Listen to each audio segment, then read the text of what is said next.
अगर आपने चैनल को अभी तक सब्सक्राइब नहीं किया तो प्लीज चैनल को सब्सक्राइब कीजिए। अगर आपको वीडियोस हेल्पफुल लगते तो प्लीज इन्हें शेयर कीजिएगा। हम लोग कंटिन्यू कर रहे हैं हमारा सबस्पेस। सबस्पेस कंटिन्यू करने के पहले आप लोगों को याद होगा वेक्टर स्पेस के लिए कौन कौन सी चीजें लगती है। पहली चीज कि अगर आपका स्पेस एक वेक्टर स्पेस है ना, vector space over the field F, अगर ऐसा आपको दिया हुआ है तो पहला इसने इंटरनल कंपोजिशन सेटिस्फाई करना चाहिए, यानी क्या रहना चाहिए, क्लोज्ड अंडर एडिशन रहना चाहिए। क्या रहना चाहिए, क्लोज अंडर एडिशन। मतलब अगर अल्फा और बीटा दो एलिमेंट है जो बिलोंग करते हैं वी को, तो हर एक अल्फा प्लस बीटा ये भी बिलोंग करना चाहिए वी को, यानी इंटरनल कंपोजिशन को सेटिस्फाई करना चाहिए, यानी क्लोज्ड अंडर एडिशन रहना चाहिए। याद आ रहा है थोड़ा थोड़ा।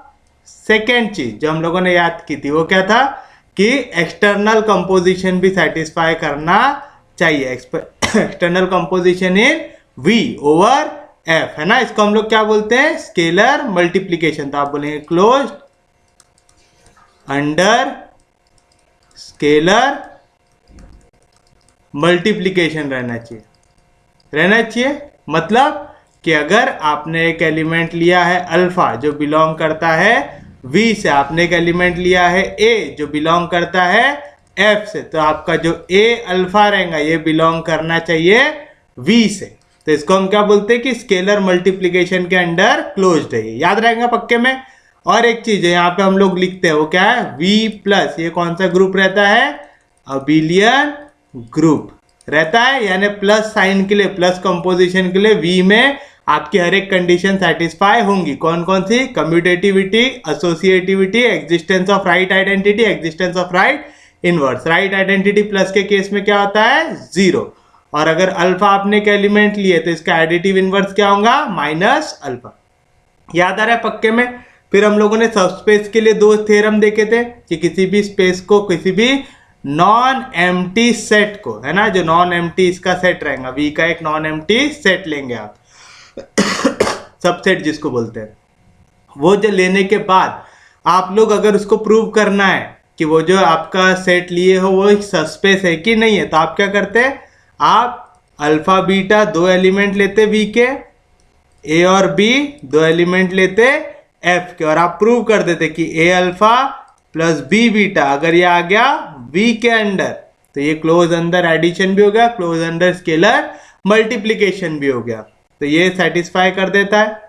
या तो फिर आप क्या करते हैं, आप अल्फा बीटा लेते हो वी के अंदर, फिर प्रूव करते कि अल्फा प्लस बीटा भी किसके अंदर आता है, वी के अंदर। या तो फिर इसके साथ साथ आप क्या करते हैं, अल्फा लेते हैं वी के अंदर, ए लेते हैं एफ के अंदर, और प्रूव कर देते ए इंटू अल्फा आ जाए वी के अंदर। यानी यहाँ पे जो हमने दो कंडीशन रखी थी वो दोनों की दोनों प्रूव करते हैं। यहाँ पे एक स्टेप पे आप दोनों कंडीशन प्रूव करते हैं, यहाँ पे दो स्टेप पे आप पूरी कंडीशंस को प्रूव करते हैं। अगर आपने ये दोनों चीजें सेटिस्फाई कर दिया, तो ये एक चीज सेटिस्फाई कर दी, तो आप क्या बोल सकते हैं, जो भी आपका सबसेट है वो क्या बन जाएगा, सब स्पेस बन जाएगा।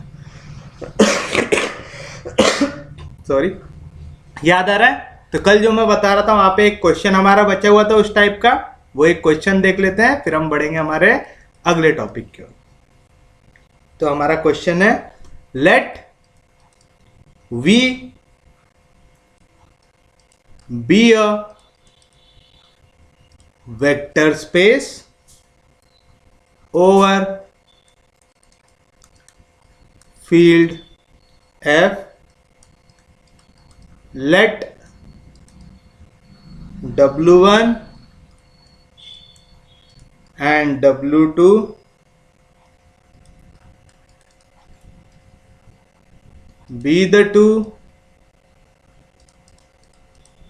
subspaces of VF, vector space over the field F. Then W1 union W2 is a subspace of vector space over the field F if and only if W1 is a subset of W2 or W2 is a subset of W1। देखिए कल हम लोगों ने क्या prove किया था?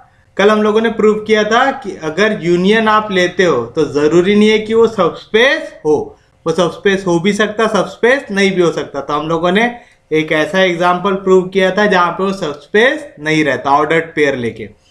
अब हम लोग क्या करना है, हमको प्रूव करना है कि अगर V एक वेक्टर स्पेस है, W1 W2 उसके क्या है, दो सब स्पेस है, तो W1 यूनियन W2 ये सब स्पेस होगा इफ एंड ओनली इफ। जब भी इफ एंड ओनली इफ आ गया ना तो आपको कन्वर्सली भी प्रूव करना पड़ता है ना। अगर ये ट्रू है तो इसको प्रूव करो, अगर ये ट्रू है तो इसको प्रूव करो। कब? जब W1 सबसेट हो W2 का या W2 सबसेट हो W1 का।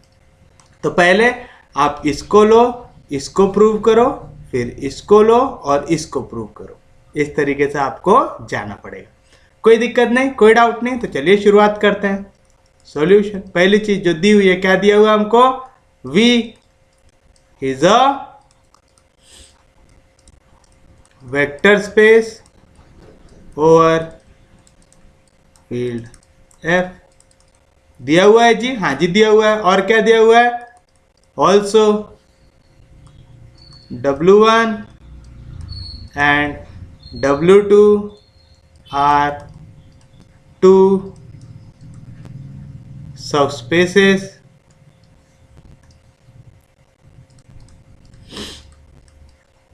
of VF vector space over the field F। अब इनमें से किसी एक चीज को लो और दूसरे को प्रूव करो। जैसे अगर मैं इसको लेता हूं पहले कि, और अब अगर मेरे को दिया हुआ है जैसे ना W1 is a subset of W2 और W2 is a subset of W1, ये अगर मेरे को दिया हुआ है तो उस केस में मेरे को क्या प्रूव करना रहेगा? To prove. अगर मैंने इसको गिवन लिया हूं तो ये वाली लाइन क्या हो जाएंगी? To prove. क्या प्रूव करना रहेगा मेरे को? W1 union W2 is a subspace of vector space over the field F। ये चीज समझी ना? जब भी इफ एंड ओनली इफ बोले ना तो आपको, अगर इसको ले रहे हो गिवन तो ये हो जाएगा टू प्रूव, अगर इसको ले रहे हो गिवन तो ये हो जाएगा टू प्रूव। आपको दोनों चीजें करना ही पड़ेगा क्योंकि वहां पे वर्ड मेंशन किया है। अगर IFF लिखा हुआ है, ठीक है, तो इफ एंड ओनली इफ है, तब आपको दोनों चीजें प्रूव करना था। अगर यहाँ पे सिर्फ इफ लिया रहता तो ये गिवन होता और जो देन के बाद है वो क्या रहता हमारे लिए? टू प्रूव रहता। याद रहेगा पक्के में? कोई दिक्कत नहीं, कोई डाउट नहीं, यहां तक समझ रहा? पक्के में समझ रहा? सच में समझ रहा? आपको किसको यहाँ पे प्रूव करना है? W1 यूनियन W2 को सबस्पेस प्रूव करना है। किसको प्रूव करना है? W1 यूनियन W2 को। अब आप एक चीज बताओ, W1 यूनियन W2 की वैल्यू क्या हो जाएंगी? W2। कब? When W1 is a subset of W2। होगी? पक्के में? कोई भी दिक्कत, कोई भी डाउट? यहां तक समझा? पक्के में समझा? या तो अगर ऐसा नहीं लिखना ना तो ऐसा लिखो, when को पहले लिख लो और फिर ये लिखो। तो when W1 is a subset of W2, then W1 union W2 की वैल्यू क्या आएंगी? Equal to W2। ऐसा क्यों? यूनियन निकालते वक्त जो बड़ा वाला सबसेट है उसकी वैल्यू क्यों आ रही? अज्यूम कर लो भाई कुछ भी, W1 की वैल्यू कुछ ले लो और W2 की कुछ वैल्यू ले लो। किस तरीके से लेना है आपको वैल्यू को? कि ये कंडीशन सेटिस्फाई, W1 W2 का सबसेट रहना चाहिए। सबसेट क्या रहता? जो ओरिजिनल सेट से डिराइव करते हैं ना। जैसे W2 की वैल्यू मैंने ले लिया 1 2 3 4, लिया ऐसी वैल्यू। अब W1 अगर सबसेट है W2 का, क्या बोल रहा हूं? W1 सबसेट है W2 का। अगर W1 सबसेट रहेगा सेट W2 का तो उस केस में क्या होंगी वैल्यू? आपको यहाँ पे W1 के एलिमेंट W2 से डिराइव करना पड़ेगा। जैसे मैंने ले लिया यहाँ से 1 और 3 एलिमेंट ले लिया, तो मैं बोल सकता हूं कि W1 सबसेट है W2 का। क्यों? क्योंकि W1 के हर एक एलिमेंट मैंने डिराइव किया हूं W2 से। सबसेट वाला कंसेप्ट कल भी बताया था। बड़े सेट से आप जब नंबर को उधार लेते हो तो वो क्या बनता है? आपका सबसेट बनता है। जैसे यहाँ पे 1 2 3 4 था नंबर, मैंने W1 क्या लिखा? 1 और 3, यानी यहाँ से मैंने W2 से कुछ एलिमेंट को उठा के यहाँ पे लिखा, तो W1 क्या बन गया, मेरा सबसेट बन गया किसका, W2 का। ये चीज समझा। तो इस केस में जैसे आप यूनियन निकालेंगे, W1 यूनियन W2 निकालेंगे। यूनियन कैसे निकालते जी, जो एलिमेंट कॉमन है, पहले तो पूरे एलिमेंट लिख दो, जो एलिमेंट कॉमन है उनको एक बार, 1 इधर भी है, 1 इधर भी है, 3 इधर भी है, 3 इधर भी है। जो एलिमेंट हो रहे हैं उनको कितने बार लिखते, रिपीट हो रहे हैं उनको एक बार, तो 1 भी आ गया एक बार, 3 भी आ गया एक बार, और जो नहीं है उनको एक, जो रिपीट नहीं हो रहे उनको भी लिख दो। क्या क्या एलिमेंट है, 2 है और 4 है, तो 1 2 3 4, ये कौन सा सेट बन गया, W2। तो जब भी आप किसी सबसेट को लेते हो तो इसका जब यूनियन निकालेंगे तो बड़ा वाला जिसका सबसेट बनाए हो वही आंसर आपका आता है। कैसे आता समझा, पक्के में समझा। सबसेट कैसे बनाते, एक आपका जो सेट है उससे एलिमेंट को डिराइव करके, जब आप यूनियन निकालोगे, यूनियन में क्या रहता, जो नंबर रिपीट हो रहे उनको लिखो एक बार और बाकी पूरे नंबर्स को लिख दो। तो जैसे हमने ऐसा किया, ये कौन सा सेट बन गया, W2, यानी बड़ा वाला सेट बन गया, बना। कोई भी दिक्कत, कोई भी डाउट। अब आप एक चीज बताइए, W1 यूनियन W2 की वैल्यू इस केस में क्या आ रही, W2 आ रही। और हमारा W2 क्या है जी, यहाँ पे सब स्पेस है। तो अगर राइट हैंड साइड सब स्पेस है तो लेफ्ट हैंड साइड भी क्या होगा, सब स्पेस होगा, है ना। ये चीज पक्के में मालूम है कि अगर राइट हैंड साइड सब स्पेस है तो लेफ्ट हैंड साइड भी क्या होगा, सब स्पेस होगा। तो आप लिखेंगे but W2 is a subspace of vector space over the field F। ये कहां से आया जी, गिवन था हमको। देयरफॉर क्या मिलेगा आपको, W1 union W2 is also a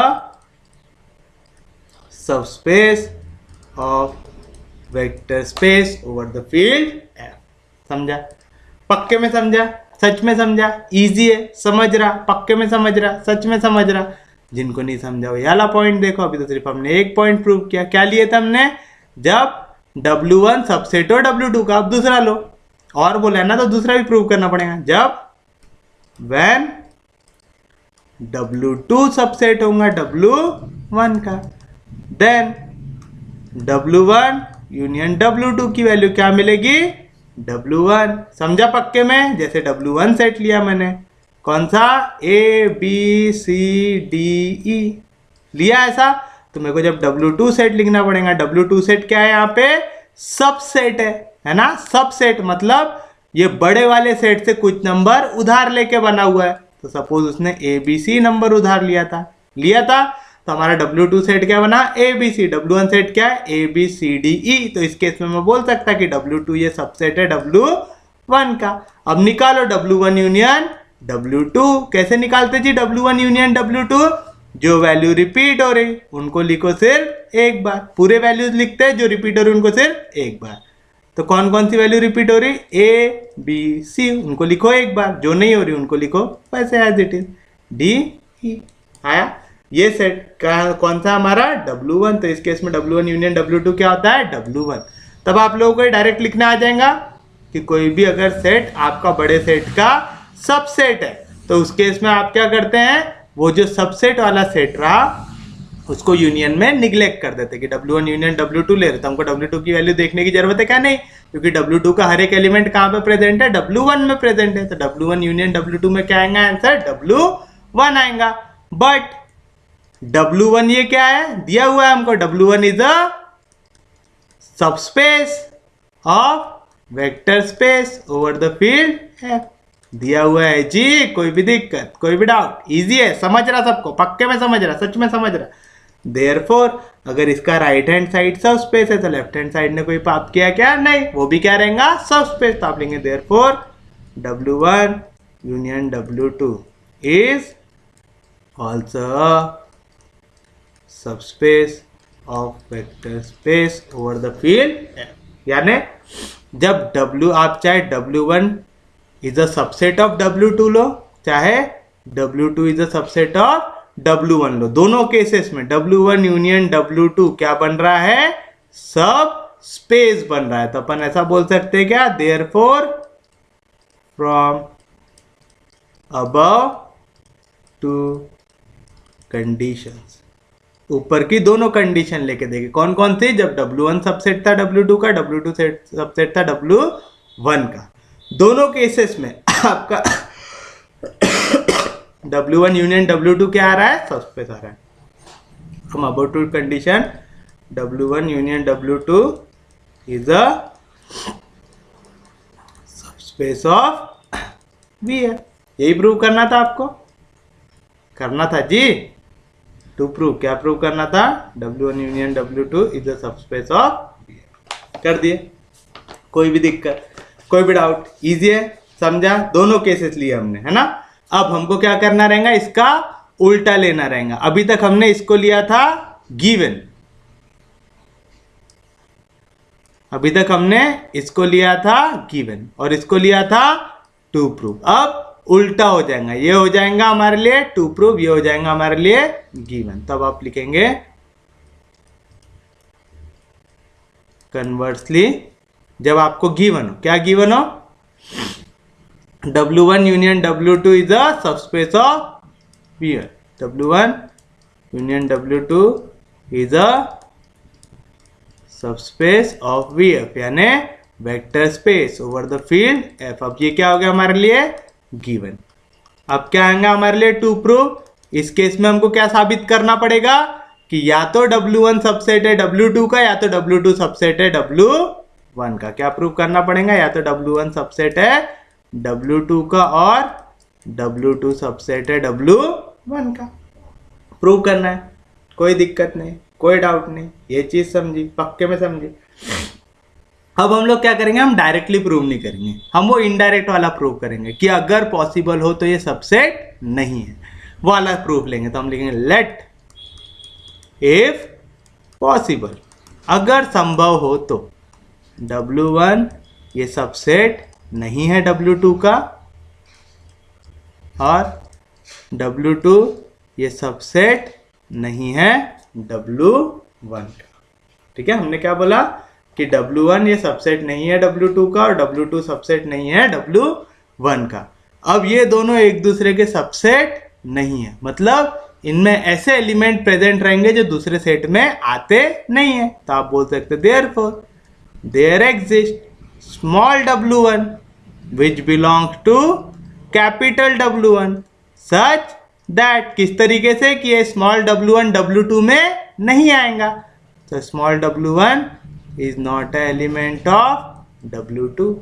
समझ रहे क्या लिख रहे हैं, क्योंकि W1 और W2 एक दूसरे के सबसेट नहीं है, तो इनमें कोई ना कोई एलिमेंट ऐसे रहेंगे जो एक दूसरे में आते नहीं है ना। यानी दोनों में कॉमन एलिमेंट नहीं रहेंगे। तो हमने बोला कि अगर W1 एलिमेंट है W1 में तो वो W2 में नहीं रहेगा। उसी तरीके से अगर W2 ये एलिमेंट है कैपिटल W2 का, तो वो एलिमेंट जो रहेगा वो कैपिटल W1 में नहीं रहेगा। ये चीज समझी पक्के में, क्योंकि ये सबसेट नहीं है। सबसेट रहते तो क्या करते, एलिमेंट कॉमन रहते हैं ना, वो जो बड़ा वाला सेट रहता है उससे हम उधार लेके छोटे वाले सेट में डाल देते एलिमेंट। अब हम बोल रहे हैं सबसेट नहीं है, यानी उधारी का काम नहीं चलेगा, यानी सब अपने अपने एलिमेंट लेके आओ। तो स्मॉल W1 ये कैपिटल W1 अपने साथ लेके आए, स्मॉल W2 ये कैपिटल W2 अपने साथ लेके आए। सबके अपने अपने एलिमेंट है। अगर ये स्मॉल W1 W1 का एलिमेंट है तो W2 में आएगा क्या, नहीं आएगा। अगर ये स्मॉल W2 W2 का एलिमेंट है तो W1 में आएगा क्या, नहीं आएगा। ये चीज समझा, पक्के में समझा, सच में समझा, कोई दिक्कत नहीं, कोई डाउट नहीं। तो अपन बोल सकते क्या, देयरफॉर W1 W2 ये एलिमेंट रहेंगे W1 यूनियन W2 के। बोल सकते हैं ऐसा। अगर मैं बोलूं कैपिटल W1 ये सेट में एक एलिमेंट है स्मॉल W1 है, मैं बोलूं कैपिटल W2 इसमें एक एलिमेंट है स्मॉल W2 है, मैं बोल रहा इनका निकालो यूनियन W1 यूनियन W2। कैसे निकालोगे, जो नंबर रिपीट होता है उनको एक बार लिखो और बाकी नंबर लिखो। ये दोनों एक दूसरे के सबसेट नहीं है तो इनमें कोई भी नंबर रिपीट हो रहा क्या, नहीं हो रहा। तो पहले पूरे W1 के एलिमेंट लिखो, क्या है W1, फिर पूरे W2 के एलिमेंट लिखो, क्या है W2। यानी जब आप यूनियन लोगे तो उसमें W1 भी आएगा और W2 W2 भी आएगा। तो आ गया W1 कॉमा W2। अरे आया, पक्के में आया, सच में आया, कोई दिक्कत नहीं, कोई डाउट नहीं, सबको समझ रहा है, पक्के में समझ रहा है, सच में समझ रहा है। अरे समझा, पक्के में समझा, सच में समझा, कोई दिक्कत नहीं, कोई डाउट नहीं। तो चलिए बताइए क्या मिलेगा आपको। W1 W2 ये एलिमेंट हो गया W1 यूनियन W2 का। अब W1 यूनियन W2 ये क्या है जी, एक सबस्पेस है। क्या है ये, एक सबस्पेस है। सबस्पेस की खासियत वो क्लोज अंडर एडिशन भी रहेगा, क्लोज अंडर स्केलर मल्टीप्लीकेशन भी रहेगा। यानी अगर W1 W2 एलिमेंट है W1 यूनियन W2 के, तो हम बोल सकते हैं क्या, W1 प्लस W2 ये भी एलिमेंट रहेगा W1 यूनियन W2 का रहेगा, since W1 union W2 is अ सब स्पेस। क्योंकि ये सब स्पेस है, तो ये अगर W1 एक एलिमेंट है W2 एक एलिमेंट है, तो इनका एडिशन भी सेम सेट में आएगा, है ना। पढ़े थे ऐसा। अल्फा और बीटा अगर बिलोंग करते हैं W को, तो अल्फा प्लस बीटा ये भी बिलोंग करेगा W को, क्योंकि it is closed under addition होता है। अरे याद आ रहा है, तो ये भी क्लोज अंडर एडिशन रहेगा, क्योंकि ये सब स्पेस है। अगर W1 W2 W1 union W2 में बिलोंग कर रहे हैं, तो उनका एडिशन भी W1 यूनियन W2 में बिलोंग करेंगे। एक एलिमेंट यूनियन में आ रहा है, इसका मतलब कि या तो वो एलिमेंट W1 में रहा होगा, या तो वो एलिमेंट W2 में रहा होगा। पढ़े थे ऐसा पक्के में। अब जहाँ पे सबसेट नहीं है, जैसे हमने बोला W1 में एलिमेंट था W1 था, W2 में एलिमेंट था W2, तो W1 यूनियन W2 क्या बना जी हमारा, W1 कमा W2 बना। पक्के में, कोई दिक्कत नहीं, कोई डाउट नहीं। अब आप देखो ये यूनियन में W1 क्यों आया, क्योंकि वो प्रेजेंट था W1 में। यूनियन में W2 क्यों आया, क्योंकि वो प्रेजेंट था W2 में। यानी अगर कोई एलिमेंट यूनियन में आ रहा है, तो वो एलिमेंट या तो W1 में रहा होगा, या तो W2 में रहा होगा। इस केस में दोनों में रह सकता है क्या, नहीं, क्योंकि दोनों एक दूसरे के सबसेट नहीं है, दोनों में कोई भी एलिमेंट कॉमन नहीं है, हमने लिया ऐसा। ठीक है, कोई भी दिक्कत, कोई भी डाउट। यानी ये एलिमेंट या तो W1 में रहा होगा, या तो ये एलिमेंट W2 में रहा होगा। ठीक है, अब दोनों केसेस को हमको करना है सॉल्व, कि अगर ये W1 में होगा या तो ये W2 में होगा। तो कोई भी दिक्कत, कोई भी डाउट। तो ना W1 प्लस W2 ये अगर एलिमेंट है W1 का, किसका एलिमेंट है ये, W1 का। और W1 के अंदर एक और एलिमेंट है, कौन सा, W1। W1 ये एलिमेंट है कैपिटल W1 का, है ऐसा, कोई भी दिक्कत, कोई भी डाउट। अब आप एक चीज बताओ, W1 प्लस ये क्या है जी, मेरा एक सबस्पेस है W1 W2 ये दोनों क्या है, सबस्पेस है। क्योंकि वो सबस्पेस है, तो V प्लस यानी W प्लस यहाँ पे क्या रहेगा, अबिलियन ग्रुप रहेगा। तो अगर W1 बिलोंग कर रहा है W1 को, तो वहां पे क्या एग्जिस्ट करेगा, minus W1 which belong to W1 करेगा एग्जिस्ट। अरे करेगा, किस तरीके से, सच दैट कि W1 प्लस माइनस W1 की वैल्यू कितनी आ जाएंगी, 0 आएगी। ये समझा, पक्के में समझा। ये क्या हो गया हमारे लिए, existence of right inverse. Addition के लिए राइट इनवर्स क्या रहता है, माइनस W1 होता है। अगर W1 बिलोंग कर रहा है, लिखते थे ऐसा, if A belong to V, हम लोग जनरली अल्फा लेके चल रहे थे ना, तो अल्फा ही लेके चलता हूं। अल्फा बिलोंग टू V के लिए क्या एग्जिस्ट करेगा, minus alpha which belong to V की दोनों के एडिशन की वैल्यू कितना आता है, इक्वल टू आइडेंटिटी। आइडेंटिटी की वैल्यू कितनी होती है इस केस में, एडिशन में 0 होती। तो W1 बिलोंग कर रहा है W1 को। W1 क्या है जी, यहाँ पे सबस्पेस है, क्योंकि वो सबस्पेस है। तो W1 प्लस ये क्या फॉर्म करेगा, वहां पे अबिलियन ग्रुप फॉर्म करेगा। क्योंकि वो अबिलियन ग्रुप फॉर्म करेगा, मतलब उधर इनवर्स एग्जिस्ट करेगा। W1 का इनवर्स क्या होगा? Minus W1। किस तरीके से कि W1 और माइनस W1 का एडिशन क्या आएगा? Equal to identity. एडिशन की आइडेंटिटी क्या होता है? 0। कोई भी दिक्कत, कोई भी डाउट? ये क्यों आया? Since W1 is a subspace. क्या है W1 यहाँ पे? सबस्पेस है। हियर क्या बोला आपने? W1 प्लस W2 ये बिलोंग कर रहा है W1 से, माइनस W1 भी बिलोंग कर रहा है W1 से। कर रहा है। ये दोनों एलिमेंट किस पे बिलोंग कर रहे हैं? W1 पे। तो इनका एडिशन भी किधर बिलोंग करेगा? W1 पे, क्योंकि W1 क्या है? सबस्पेस। तो it is closed under addition. तो क्या मिलेगा आपको? W1 plus W2 plus minus W1 आएगा ऐसा। ये भी बिलोंग करेगा W1 से। आएगा? कोई भी दिक्कत, कोई भी डाउट? रीजन क्योंकि ये क्या है? सब स्पेस। क्या है W1 वहां पे? सब स्पेस है, तो it is closed under addition. आएगा? आप चाहते हैं आप ऐसा लिख सकते, closed under W1 is closed under addition. लिख सकते हैं ऐसा, कोई भी दिक्कत? अब आप एक चीज बताओ, मैं चाहे a प्लस बी लिखूं चाहे b प्लस a लिखूं, कोई फर्क पड़ता क्या? नहीं पड़ता। तो मैं इसको ऐसा बोल सकता कि W2 आगे लिख दिया, W1 को पीछे लिख दिया, प्लस माइनस W1 ये बिलोंग करेगा W1 से। कौन सी प्रॉपर्टी है ये? बाय जब भी पोजीशन चेंज करते हैं, कम्यूटेटिविटी। कम्यूटेटिविटी एग्जिस्ट करता, अबिलियन ग्रुप है, 4 प्रॉपर्टी तो सेटिस्फाई करेगा। Commutativity, associativity, existence of right identity, existence of right inverse. W1 plus minus W2, अभी आपने लिखा W1 प्लस माइनस W2 की वैल्यू कितनी आती? 0। तो इसकी वैल्यू क्या आ गई? 0। तो small W2 plus 0 belong to W1 आएगा, since W1 plus minus W1 की वैल्यू कितनी आती? 0। किसी में भी 0 एलिमेंट ऐड करो। 0 क्या है यहाँ पे?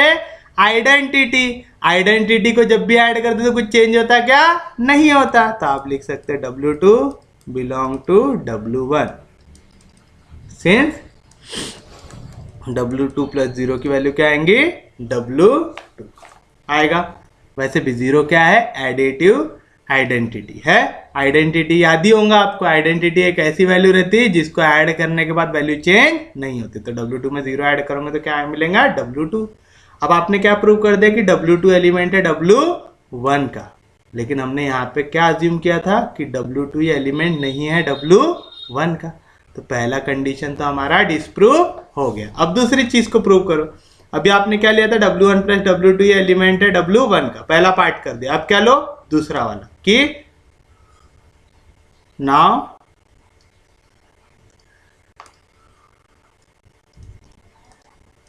W1 प्लस W2 इसको ले लो एलिमेंट W2 का। लिए या ली कंडीशन। अब W2 में कोई एलिमेंट प्रेजेंट है क्या? हाँ जी। कौन सा? स्मॉल W2 है। Small W2 belong to W2 है ऐसा। देयरफॉर देयर एग्जिस्ट, ये भी क्या है? एक सब स्पेस।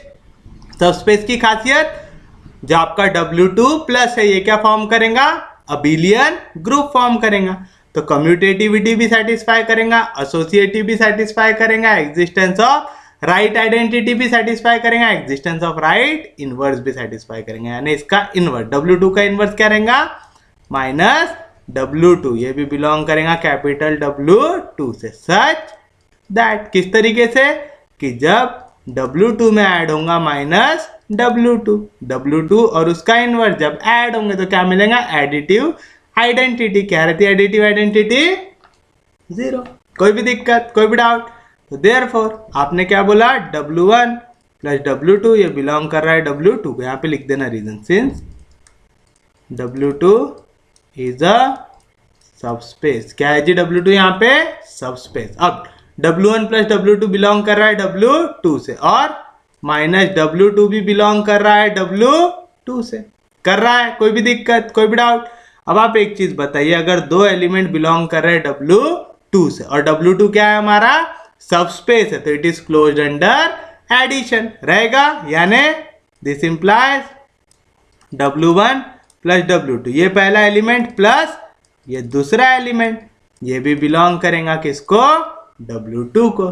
क्यों? W2 क्या है यहाँ पे? सबस्पेस है, since W2 is closed under addition, क्योंकि वो सबस्पेस है तो क्लोज रहेगा अंडर एडिशन, इंटरनल कंपोजिशन की डेफिनेशन आएगा। कोई भी दिक्कत, कोई भी डाउट?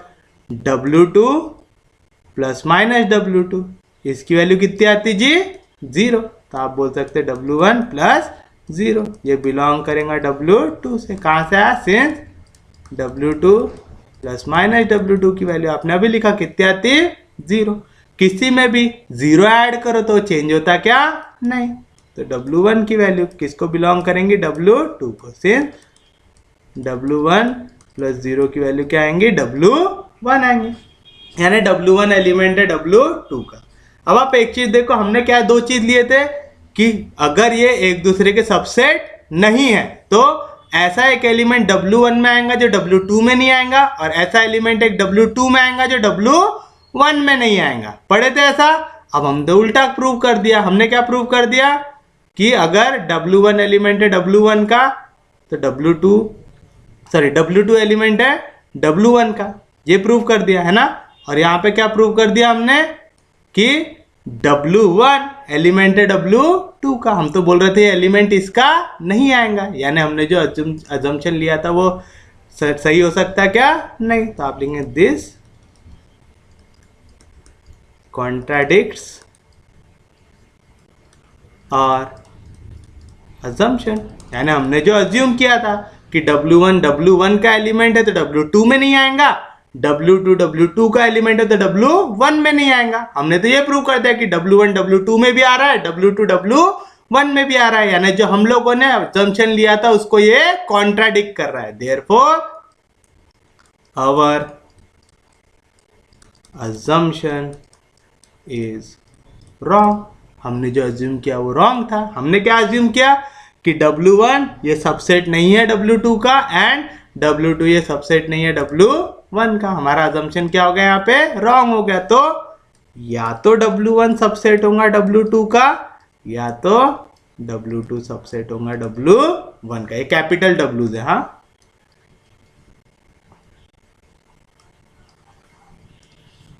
W1 ये सबसेट होगा W2 का, W2 ये सबसेट होगा W1। समझा? यही आपको करना था प्रूफ। इजी था, पक्के में कोई दिक्कत नहीं, कोई डाउट नहीं। तो आप देख रहे क्वेश्चंस इजी है अगर आपके कंसेप्ट्स क्लियर है। अगर आपके कंसेप्ट क्लियर नहीं है फिर आपको दिक्कत आ सकती है। जैसे क्वेश्चन में क्या बोला?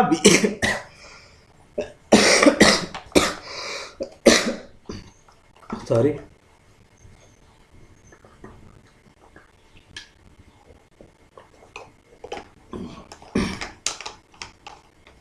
जैसे हमको क्या बोला?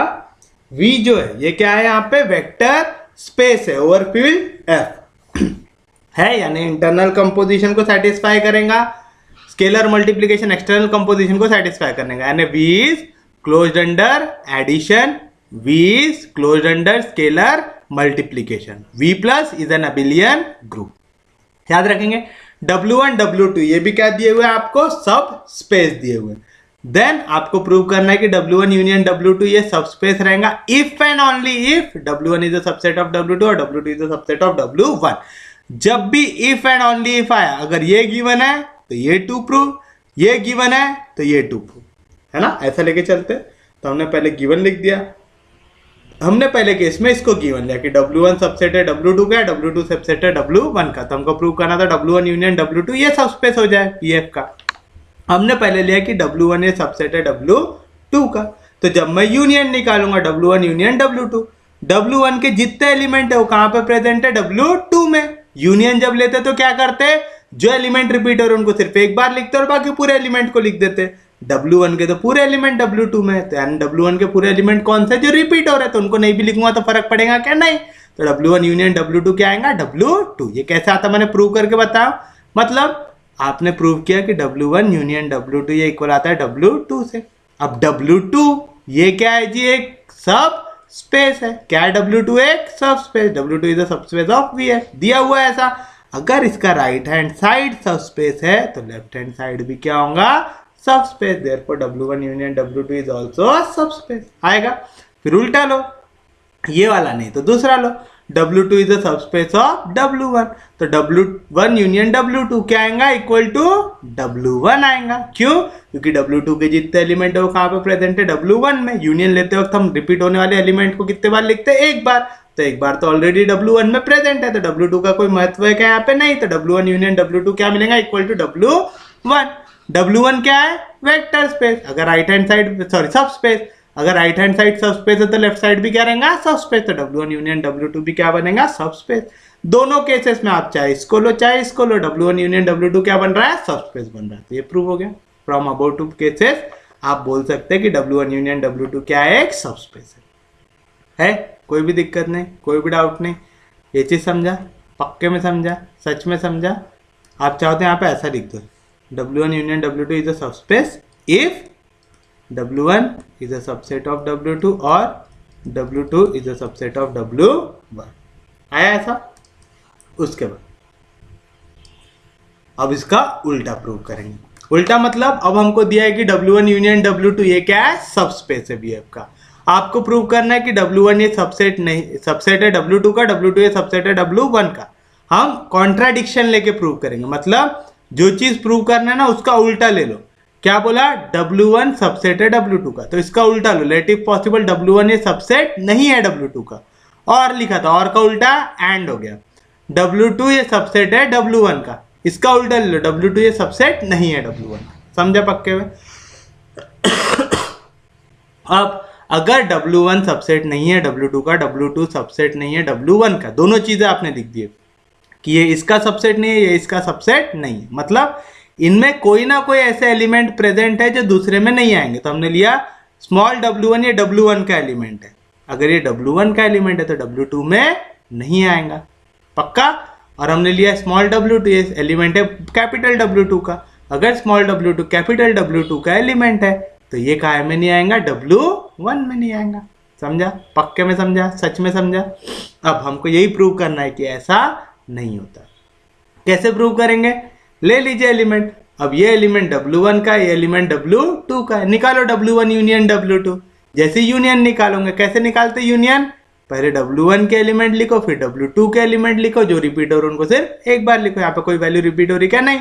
तो W1 यूनियन W2 क्या आएगा? W1 और W2, यानी W1 W2 दोनों किसके एलिमेंट है? W1 यूनियन W2 के। W1 यूनियन W2 क्या दिया हुआ है? सब स्पेस, तो it is closed under addition, यानी W1 और W2 अगर W1 यूनियन W2 के एलिमेंट है तो इनका एडिशन भी इसका एलिमेंट होगा, यानी W1 union W2 belong to W1 union W2। Union में कोई वैल्यू कब आती? जब ये एलिमेंट या तो W1 में प्रेजेंट हो या तो ये एलिमेंट W2 में प्रेजेंट हो। तो W1 प्लस W2 या तो W1 का एलिमेंट है या तो W1 प्लस W2 W2 का एलिमेंट है। आएगा ऐसा? कोई भी दिक्कत, कोई भी डाउट? अब इनमें से एक को एज्यूम करो। W1 प्लस W2 ये बिलोंग करता है W1 पे। W1 पे और कोई एलिमेंट है क्या? हाँ, स्मॉल W1 था स्मॉल W1 ये एलिमेंट है W1 का है, तो क्या एग्जिस्ट करेगा? उसका इनवर्स, यानी माइनस W1 बिलोंग करेगा कैपिटल W1 से। किस तरीके से? कि एक वैल्यू और उसके इनवर्स का एडिशन क्या आएगा? 0, क्योंकि W1 क्या है? सब स्पेस, यानी W1 प्लस क्या बनाएगा? अबिलियन ग्रुप बनाएगा, है ना। तो एडिटिव इनवर्स एग्जिस्ट करेगा, यानी एक वैल्यू को अगर उसके इनवर्स से ऐड करो तो क्या आता? Value identity. आइडेंटिटी कितना आता? 0। अब W1 प्लस W2 ये बिलोंग कर रहा है W1 से, माइनस W1 ये बिलोंग कर रहा है W1 से, कर रहा है जी। और हमने अभी पढ़ा कि W1 क्या है? सब स्पेस, तो W1 क्या रहेगा? क्लोज्ड अंडर एडिशन, यानी अगर ये एलिमेंट बिलोंग करता है W1 को, ये एलिमेंट बिलोंग करता है W1 को, तो इनका एडिशन भी बिलोंग करेगा W1 को। अब ऐड करना है W1 और W2 की पोजीशन को करो चेंज। कौन सी प्रॉपर्टी? कम्यूटेटिविटी। तो क्या मिला? W1 plus minus W2। W1 plus minus W2 क्या है वैल्यू? 0। 0 क्या है? Identity, additive identity. उसको ऐड करने से कोई फर्क पड़ता क्या? नहीं पड़ता। तो क्या मिलेगा? इक्वल टू W2, यानी W2 आ गया W1 में। हमने तो अज्यूम ही किया था कि W2 एक ऐसा एलिमेंट है जो कैपिटल W2 का है, जो W1 में नहीं आता। लेकिन W2 कहाँ पे आ गया, W1 में आ गया, यानी हमारा अजम्पशन गलत हो गया। लेकिन हमने दो चीज अज्यूम किए थे, अभी तो सिर्फ एक अजम्पशन गलत हुआ, दूसरे को भी गलत प्रूव करो।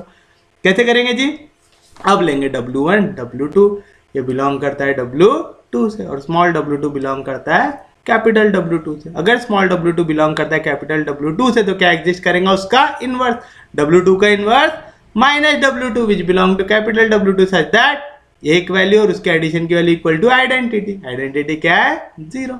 कोई भी दिक्कत, कोई भी डाउट आप चाहते हैं यहाँ पे रीजन डाल सकते हैं, existence of right identity.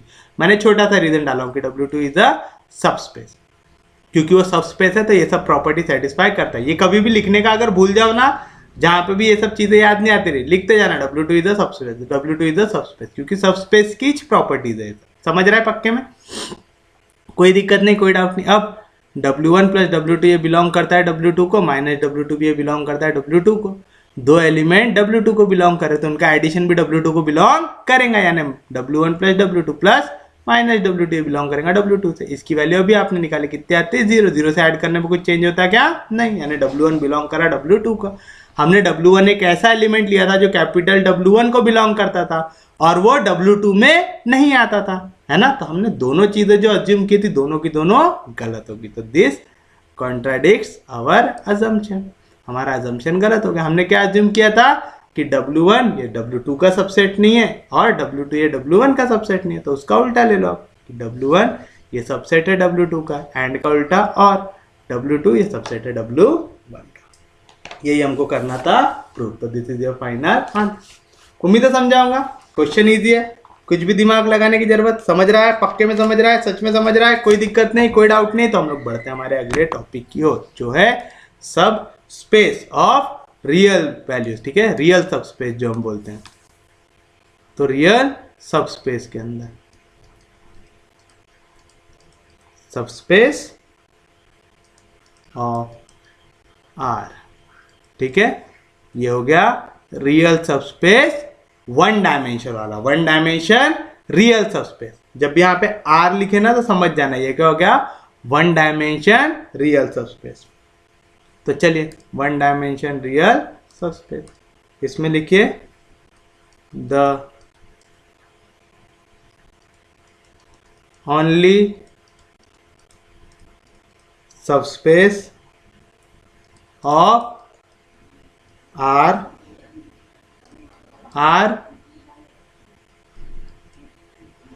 zero element and R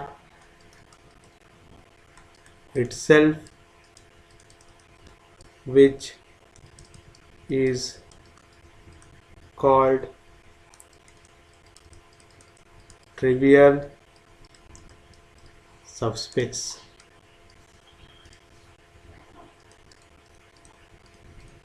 देखिए जी क्या लिखा आप लोगों ने कि अगर आप वन डायमेंशनल रियल सबस्पेस ले रहे हो, कितना ले रहे हैं, वन डायमेंशनल रियल सबस्पेस, तो इसके जो सबस्पेस आपके पास आते हैं, सबस्पेस किसके, वन डायमेंशन के, वन डायमेंशन के रियल सबस्पेस कितने बनते हैं, सिर्फ और सिर्फ दो। पहला, एक ऐसा सेट जिसमें सिर्फ और सिर्फ जीरो एलिमेंट प्रेजेंट है। जीरो एलिमेंट क्या रहता है, जीरो एलिमेंट हम जब ऐड करते हैं वैल्यू को, ऑपरेशन एडिशन लेते हैं, तो ये क्या रहता है हमारा एडिटिव आइडेंटिटी। क्या रहता है, एडिटिव आइडेंटिटी। तो सबस्पेस जब आप वन डायमेंशन रियल स्पेस के लेते हो तो क्या क्या आता है, एडिटिव आइडेंटिटी वाला एलिमेंट यानी जीरो, और दूसरा आर का खुद आर इटसेल्फ। ठीक है, हर एक एलिमेंट खुद का सबस्पेस बनाता है। ठीक है, जैसे वी है तो वी का सबस्पेस एक पक्के में ये जीरो एलिमेंट आएगा और दूसरा वी इटसेल्फ आएगा, यानी हमेशा हर एक सेट खुद का सबस्पेस भी होता है। याद रखेंगे पक्के में, सच में याद रखेंगे, पक्के में याद रखेंगे। तो subspace of one dimension real value क्या आएगा, सबस्पेस ऑफ आर क्या आएगा, पहला एक जीरो एलिमेंट और दूसरा आर खुद, आर इटसेल्फ। इनको हम कौन सा सबस्पेस बोलते हैं, ट्रिवियल सबस्पेस। क्या बोलते हैं जी इसको हम, ट्रिवियल सबस्पेस।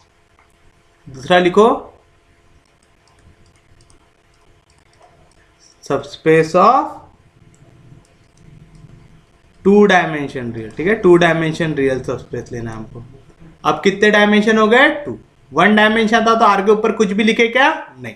टू डायमेंशन आया तो आर के ऊपर क्या लिखे? स्क्वायर लिखे, आर का स्क्वायर, यानी कौन सा हो गया? टू डायमेंशन हुआ। तो देखिए अब टू डायमेंशन के लिए सबस्पेस क्या क्या बनेगा। In vector space R square there are three subspaces which are following। सबसे पहला सबस्पेस क्या बनता है? जीरो एलिमेंट बनता है। अब यहां पे आर का पावर कितना है? टू। आर के डायमेंशन कितने हैं? टू, यानी कितने एलिमेंट वहां पे पक्के में आने चाहिए? दो एलिमेंट, एक्स और वाई, है ना। टू डायमेंशन स्पेस कैसे बनाते? एक्स एक्सिस लेते, वाई एक्सिस लेते, यानी यहाँ पे दो वैल्यूज आएंगी, एक एक्स की वैल्यू आएंगी और एक वाई की वैल्यू आएंगी। जैसे यहाँ पे अभी तक ऊपर वाले में वन डायमेंशन में तो सिंगल वैल्यू लिख रहे थे, अब टू डायमेंशन में आ गए तो एक्स की भी वैल्यू आएंगी और वाई की भी वैल्यू आएंगी। तो पहला लिखो W is equals to 0 0 is a subspace of R square, है ना, क्योंकि जीरो एलिमेंट आना चाहिए। जीरो एलिमेंट टू डायमेंशन में तो x की वैल्यू भी जीरो होना चाहिए और y की वैल्यू भी जीरो होना चाहिए, तभी तो ओरिजिन से जाएगा। समझ रहा है पक्के में? जीरो एलिमेंट, ठीक है। जीरो एलिमेंट कहाँ पे लेना पड़ता है आपको? जीरो एलिमेंट ऐसी वैल्यू रहता है जिसको ऐड करने के बाद कोई भी वैल्यू चेंज नहीं होती। तो आपको यहाँ पे एक्स एक्सिस का भी जीरो एलिमेंट लेना पड़ेगा और वाई एक्सिस का भी जीरो एलिमेंट लेना पड़ेगा। तो डब्ल्यू की वैल्यू क्या रहेंगी? 0,0। ये क्या रहेगा? सबस्पेस रहेगा वेक्टर आर स्क्वायर का। सेकेंड, हर एक जो आपका सेट रहता है वो खुद का क्या रहता है? सबस्पेस रहता है। तो आप बोल सकते हैं R square itself is a subspace of R square। जैसे यहाँ पे लिखा था कि R का R खुद सबस्पेस है और एक जीरो एलिमेंट सबस्पेस है, तो यहाँ पे भी एक जीरो एलिमेंट हो गया और R स्क्वायर ये खुद का सबस्पेस हो गया। और तीसरा, any line which passes through origin is a subspace of R square। अब तीसरा कौन सा रहेगा? ऐसी कोई भी लाइन जो कहां से पास होनी चाहिए? ओरिजिन से, यानी 0 0 वाली वैल्यू उसने सेटिस्फाई करनी चाहिए। अगर वो ओरिजिन से पास हो रही है तो वो भी क्या बनाएगा? सब स्पेस बनाएगा, क्योंकि वो लाइन जीरो से अगर पास नहीं होंगी, अगर वो जीरो से पास नहीं होंगी तो उसमें जब आप जीरो वैल्यू को ऐड करेंगे, जब अपन आइडेंटिटी वाली वैल्यू लगाएंगे तो हमको ओरिजिनल आंसर मिलेगा क्या? नहीं मिलेगा, है ना। तो जो भी इक्वेशन रहती है उसने आइडेंटिटी वाली इक्वेशन को सेटिस्फाई करना चाहिए, करके वो लाइन हमेशा कहाँ से पास होनी चाहिए? ओरिजिन से पास होनी चाहिए। तो समझ में आया? जब आप सबस्पेस ले रहे थे आर का पावर कितना था? 1, तो कितने सबस्पेस मिले? 2। पहला जीरो सेट और दूसरा आर का खुद आर होता है सबस्पेस। फिर आपने सबस्पेस लिया आर स्क्वायर का, यानी टू डायमेंशन में गए, तब इसके कितने आंसर मिलेंगे? 3। पहला 0, टू डायमेंशन में कितनी वैल्यू रहती है? एक्स और वाई एक्सिस, तो एक्स एक्सिस में भी 0 आना चाहिए, वाई एक्सिस में भी 0 आना चाहिए, तो 0 0, ये पहला बन गया हमारा सबस्पेस। दूसरा आर स्क्वायर का आर स्क्वायर खुद एक सबस्पेस रहेगा। और तीसरा, ऐसी कोई भी लाइन जो ओरिजिन से पास हो वो भी क्या रहेगा? इसका सबस्पेस रहेगा, सबस्पेस ऑफ आर स्क्वायर रहेगा। कोई भी दिक्कत, कोई भी डाउट? अगला लिखो सबस्पेस ऑफ आर क्यूब।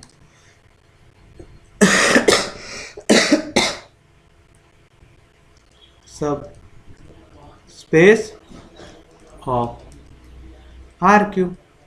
अगर 3 डायमेंशनल रियल स्पेस ले रहे हो आप तो उसका सबस्पेस क्या आएगा? तो आप लिखो the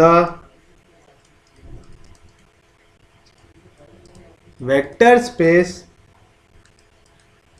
R cube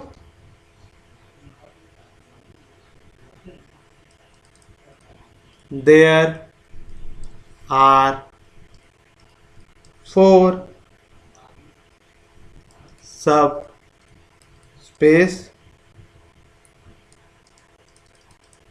which are as following. चलिए बताइए पहला सबस्पेस क्या आएगा? अब आप कितने डायमेंशन में चले गए जी? 3 डायमेंशन में। 3 डायमेंशन का डायग्राम बनाने के लिए कितने एक्सिस लेते हैं? X axis, Y axis, Z axis लेते। तो जो जीरो एलिमेंट रहेगा एक्स की भी वैल्यू जीरो चाहिए, वाई की भी जीरो चाहिए, जेड की भी जीरो चाहिए। कोई भी दिक्कत, कोई भी डाउट? तो पहला आप लिखेंगे W is equal to 0 0 0, X की वैल्यू 0, वाई की वैल्यू 0, जेड की वैल्यू भी 0। ये क्या रहेगा? Is a subspace of R cube. ये 3 डायमेंशन के लिए क्या बन गया? 0 एलिमेंट बना। कोई भी दिक्कत? 1 डायमेंशन में सिर्फ और सिर्फ x था तो उसकी वैल्यू हमने क्या ले लिया? 0। 2 डायमेंशन में x और y होता है तो 0 एलिमेंट क्या बना? 2 बार 0। 3 डायमेंशन में 3 एक्सिस होती है x y z, तो तीनों की वैल्यू क्या होनी चाहिए? 0, तभी वो क्या बनेगा? 0 एलिमेंट। समझा?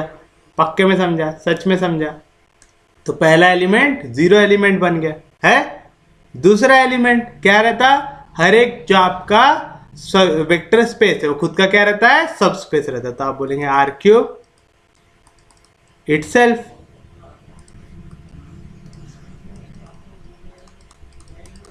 Is a subspace of R cube आएगा। तीसरा कौन सा रहेगा? Any line passing through origin is a subspace of R cube। जैसे पीछे वाले केस में था कि कोई भी लाइन जो ओरिजिन से पास होती वो क्या रहता? सबस्पेस रहता R स्क्वायर का। तो R क्यूब ने कोई पाप किया क्या? नहीं, उसका भी एक भी लाइन, क्योंकि आप 3 डायमेंशन में भी लाइन ड्रॉ कर सकते हैं, 3 डायमेंशन में भी लाइन पास होती है। अब 3 डायमेंशन में एक और चीज बनता है, वो क्या होता है? प्लेन। तो आप लिखेंगे any plane passing through origin is a subspace of R cube. क्योंकि 3 डायमेंशन में आप लाइन भी बना सकते हैं और प्लेन भी बना सकते हैं। तो जो प्लेन रहेगा अगर वो भी ओरिजिन से पास होगा तो वो क्या रहेगा? सबस्पेस रहेगा। तो जब आपने 1 डायमेंशन रियल स्पेस लिया था, रियल वेक्टर स्पेस लिया था, उस केस में आपको कितने मिले आपके सबस्पेस? 2। पहला 0 वेक्टर, दूसरा आपका खुद वो value R itself is a subspace of R। लिए था, कोई दिक्कत नहीं, कोई डाउट नहीं। फिर आप कितने में गए? 2 डायमेंशन में R स्क्वायर लिए। एक वेक्टर स्पेस कौन सा लिया आपने? R स्क्वायर लिया। अब इसके कितने सबस्पेस बनेंगे? 3। कौन कौन से? पहला तो 0 वेक्टर यानी x की वैल्यू 0, y की वैल्यू 0, 2 डायमेंशन में। 2 डायमेंशन में आप क्या ड्रॉ कर सकते हैं? अच्छा, क्या ड्रॉ कर सकते हो बाद में आते। फिर उसके बाद खुद वो अपने आप का रहता है सबस्पेस, तो R square itself is the subspace of R square. और तीसरा 2 डायमेंशन में आप क्या ड्रॉ कर सकते हो? लाइन ड्रॉ कर सकते हो। तो any line passing through origin is the subspace of R square आया। अब हम कितने में आएंगे? 3 डायमेंशन में। 3 डायमेंशन में कितने सबस्पेस बनेंगे? 4 बनेंगे। कौन कौन से? पहला तो 0 वेक्टर यानी 0 वैल्यू। 3 डायमेंशन बनाने के लिए कितनी वैल्यू लगती है? x, y और z। तो x भी 0 रहना चाहिए, y भी 0 रहना चाहिए, z भी 0 रहना चाहिए। दूसरा R cube itself is the subspace of R cube आएगा। उसके बाद 3 डायमेंशन में आप क्या ड्रॉ कर सकते हैं? लाइन ड्रॉ कर सकते हैं। तो any line passing through origin is the subspace of R cube. और क्या ड्रॉ कर सकते हैं 3 डायमेंशन में? प्लेन ड्रॉ कर सकते हैं। तो any plane passing through origin is the subspace of R cube. कोई दिक्कत नहीं, कोई डाउट नहीं? यहां तक समझा? पक्के में समझा? सच में समझा? समझ रहा है? पक्के में समझ रहा? सच में समझ रहा? अब एक चीज लिख लो आप,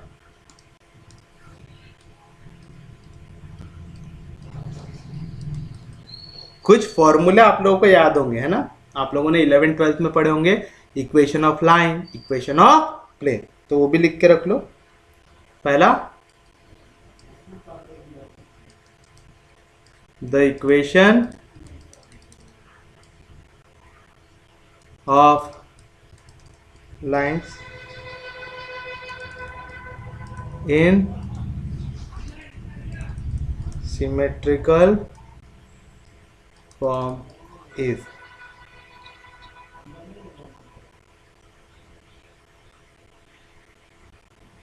x minus x1 upon L equal to y minus y1 upon m equal to z minus z1 upon m, या तो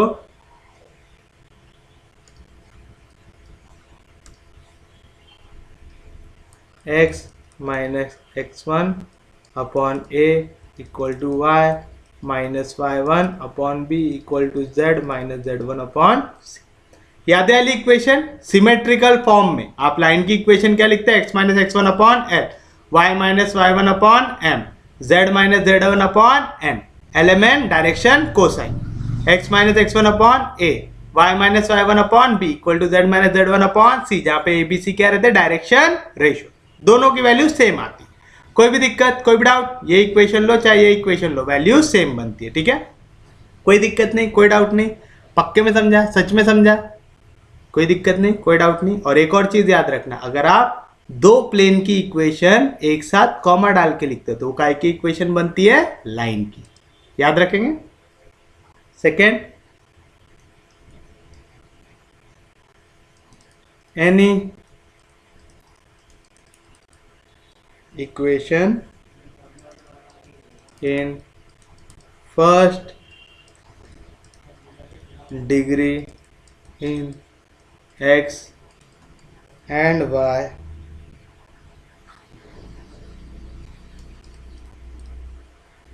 represents a line ax plus by plus c equal to 0।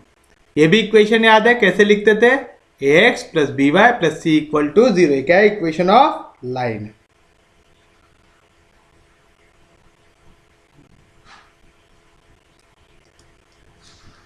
The equation of plane is in the form, कौन से form में रहती?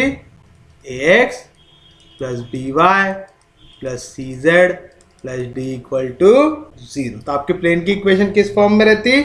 ax plus b y plus c z plus d equal to 0। कोई दिक्कत नहीं, कोई डाउट नहीं।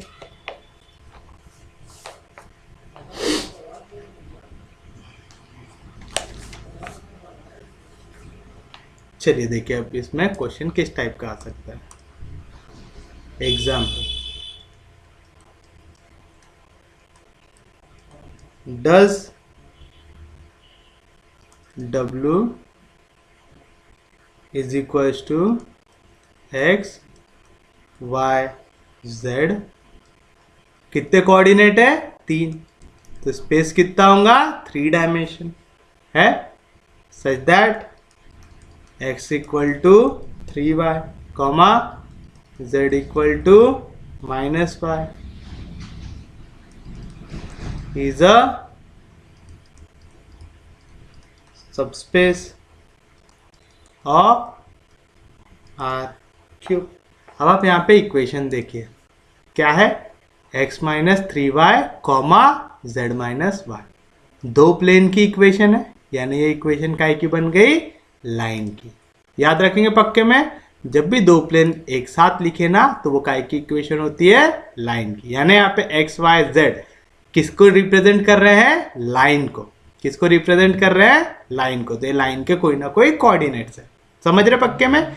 याद रखना, दो इक्वेशन अगर एक साथ ऐसी कॉमा के साथ आ जाए तो दो प्लेन, जैसे ये एक पहला प्लेन था, ठीक है, था पहला प्लेन, और ये दूसरा प्लेन था, ये दोनों प्लेन यहाँ पे मिले, तो जहां पे ये दोनों प्लेन मिले वहां पे क्या बन गई? एक लाइन बन गई, बनी। तो ये कॉमा क्या डिनोट करता समझ रहा है, ये प्लेन आके इस प्लेन से मिला, जहां पे दोनों प्लेन मिले क्या बन गई, लाइन बन गई।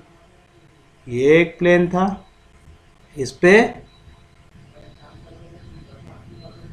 ये एक प्लेन आके मिला कौन कौन से पॉइंट में मिल रहे ये लोग, एक ये पॉइंट में और दूसरा ये पॉइंट पे। तो जहां पे ये मिले वहां पे क्या बनी, एक लाइन बनी। समझा ये चीज। तो दो प्लेन कहीं पे भी जाके मिले तो क्या फॉर्म करते हैं, लाइन फॉर्म करते हैं। समझा ये चीज पक्के में। तो यहाँ पे हमको क्या दिया हुआ है, इक्वेशन ऑफ लाइन दिया हुआ है। तो वो कब रिप्रेजेंट करेगा आपका सबस्पेस, जब ये लाइन जो है वो कहां से पास हो जाए, ओरिजिन से। कोई भी प्लेन लो चाहे लाइन लो, कहां से पास होनी चाहिए वो, ओरिजिन से। यानी 0 0 0 अगर इसको सेटिस्फाई करता है तो फिर ये इक्वेशन आपकी लाइन पास होती है। कोई दिक्कत नहीं, कोई डाउट नहीं। तो सॉल्यूशन हियर क्या दिया हुआ है आपको, W x y z 3 dimension space. x की वैल्यू है 3y, z की वैल्यू है -5 है। द इक्वेशन किसकी इक्वेशन है ये, ऑफ लाइन इज क्या दिया हुआ है, x minus 3y comma z minus y, z equal to -5 दिया हुआ है। ऐसा कोई भी दिक्कत, कोई भी डाउट। इसका मतलब x इक्वल है 3y से, है ऐसा। तो मैं इसको ऐसा लिख सकता, x यहाँ पे 3 मल्टीप्लीकेशन में, इधर गया तो डिवीजन में, इज इक्वल टू y जैसा था वैसा। y के डिवीजन में कुछ भी नहीं है, यानी क्या आएगा 1 आएगा। कोई भी दिक्कत, कोई भी डाउट, ये चीज समझा। यहाँ पे 3 मल्टीप्लीकेशन में, इधर आया तो डिवीजन में, यहाँ पे 1 मल्टीप्लीकेशन में, इधर गया तो डिवीजन, तो y बाय 1। सेम चीज यहाँ पे करो, यहाँ पे -1 है, मल्टीप्लीकेशन में इधर जाएगा तो डिवीजन में, तो क्या आएगा z upon -1 is equal to y जैसा था वैसा। यहाँ पे z के सामने क्या है, मल्टीप्लीकेशन में 1, इधर मल्टीप्लीकेशन में, इधर गया तो डिवीजन में। अब देखो दोनों के राइट हैंड साइड सेम है तो लेफ्ट हैंड साइड भी सेम होगा। यानी क्या लिख सकते हैं, x अपॉन 3 ये इक्वल है y अपॉन 1 से, और y अपॉन 1 ये इक्वल है z अपॉन -1 से, है ऐसा। अब ये कौन से फॉर्म में आ रहा है, हमारे लाइन के फॉर्म में, x minus x1 upon l, y minus y1 upon m, z minus z1 upon n आ रहा है इस फॉर्म में। बस हमको यहाँ पे माइनस में कोई वैल्यू दिख रही है क्या, नहीं दिख रही। क्यों नहीं दिख रही, क्योंकि वहां पे माइनस में कौन सी वैल्यू रही होंगी, 0। तो आप इसको क्या लिख सकते हैं, x minus 0 upon 3 equal to y minus 0 upon 1 is equal to z minus 0 upon -1। ये जो कोऑर्डिनेट रहते हैं जो माइनस के बाद आते हैं, ये क्या डिनोट करते हैं, ऐसे पॉइंट जहां से वो लाइन पास होती है। ठीक है, तो अपन लिखेंगे therefore the given line passes through origin.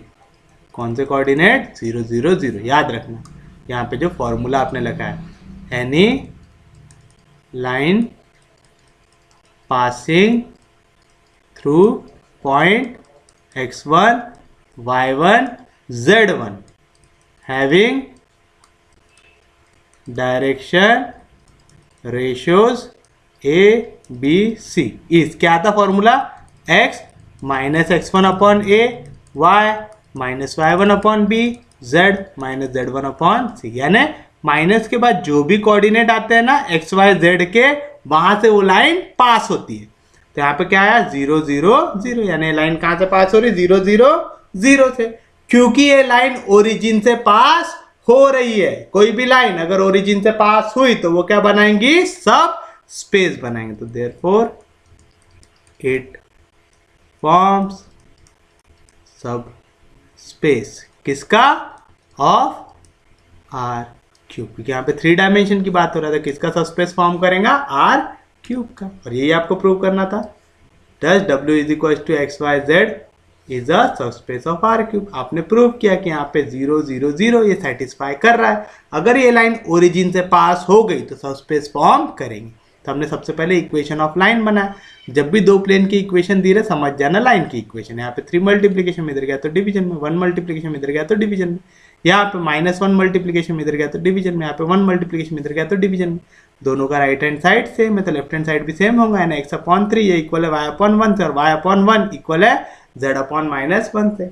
अब बस यहाँ पे सब्ट्रैक्शन में कोई ना कोई वैल्यू चाहिए, क्योंकि कौन सा इक्वेशन रहता है x - x1/a, y - y1/b, z - z1/c, यानी माइनस में कुछ ना कुछ वैल्यू चाहिए। यहाँ पे तो x y z सादा आ रहा है, माइनस में कोई भी वैल्यू है क्या? नहीं, तो माइनस में क्या होगा? 0।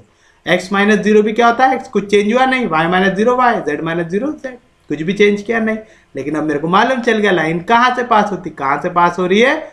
0 0 0 से, यानी ओरिजिन से। और कोई भी लाइन अगर ओरिजिन से पास होती है तो वो क्या फॉर्म करेंगे? सबस्पेस फॉर्म करेंगे। कितने डायमेंशन थे यहाँ पे? 3, तो सबस्पेस ऑफ R3। कोई भी दिक्कत, कोई भी डाउट? इजी है, समझा पक्के में? सच में समझा, पक्के में समझा? अगर आप थोड़ा सा कंसेप्ट क्लियर रखेंगे तो क्वेश्चन हार्ड रहते नहीं है।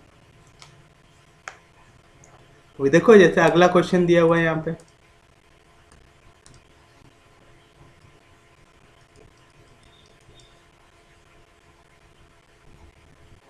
show that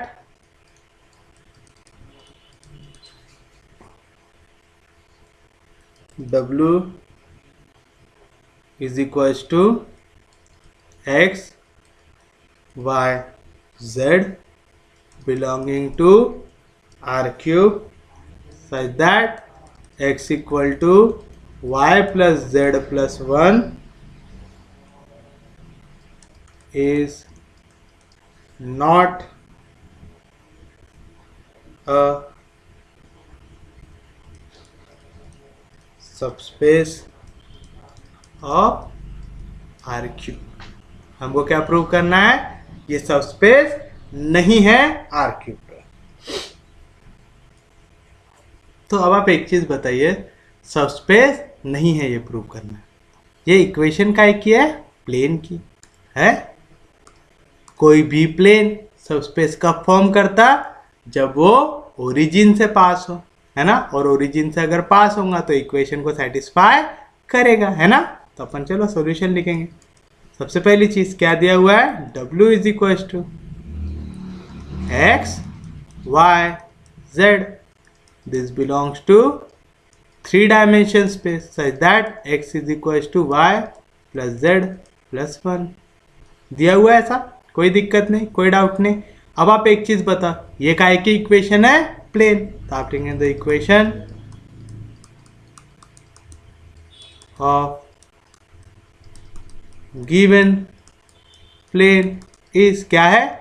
x is equal to y plus z plus 1। That is, इसको उस फॉर्म में लिखो, ax plus b y plus c z plus d equal to 0 के फॉर्म में। तो x जैसा था वैसा, यहाँ पे प्लस वाई इधर आया तो माइनस वाई, यहाँ पे प्लस जेड इधर आया तो माइनस जेड, यहाँ पे प्लस 1 इधर आया तो minus 1 equal to 0। Equation number 1। अब अगर ये लाइन ओरिजिन से पास होंगी तो अगर मैं x की वैल्यू 0 डालू, y की वैल्यू 0 डालू, z की वैल्यू 0 डालू, तो उसने इस इक्वेशन को सेटिस्फाई करना चाहिए, करना चाहिए। तो आप लिखेंगे if this plane passes through origin then x की वैल्यू 0, y की वैल्यू 0, z की वैल्यू 0 should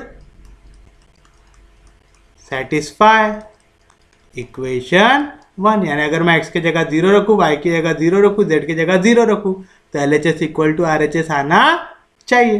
तो करो put x equal to 0, y equal to 0, z equal to 0 in LHS of 1। क्या मिलेगा आपको? LHS is equal to x के जगह 0, y के जगह 0, z के जगह 0, और यहाँ पे क्या था? -1। 0 में से 0 गया 0, 0 - 1 -1 आया। ये RHS कितना था? 0। LHS कितना आया? -1, which is not equal to RHS। Therefore LHS ये इक्वल नहीं है RHS से। अगर LHS इक्वल नहीं है RHS से, मतलब therefore the given plane does not pass through origin, यानी ये प्लेन ओरिजिन से नहीं जाता। अगर प्लेन ओरिजिन से जाता है तो सब स्पेस रहता है, तो अगर ओरिजिन से नहीं जा रहा तो सब स्पेस नहीं रहेगा। देयरफॉर जो भी आपका गिवन हुआ था, क्या नाम दिया है यहाँ पे, W is not a subspace of 3 dimension real space. समझा? पक्के में समझा? सच में समझा? कोई दिक्कत नहीं, कोई डाउट नहीं, इजी है, समझ रहे हैं? यानी 0 0 0 को तो सेटिस्फाई करना ही चाहिए अगर आपको सबस्पेस बनाना है तो। कोई दिक्कत नहीं, कोई डाउट नहीं, सबको समझा? पक्के में समझा? सच में समझा? अरे समझ रहा है। अभी जैसे देखिए अगला question,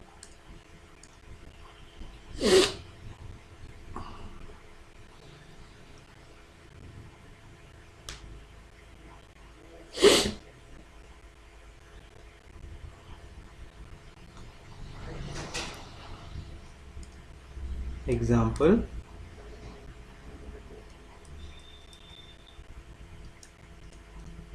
show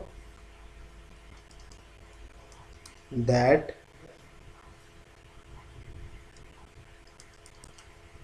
W1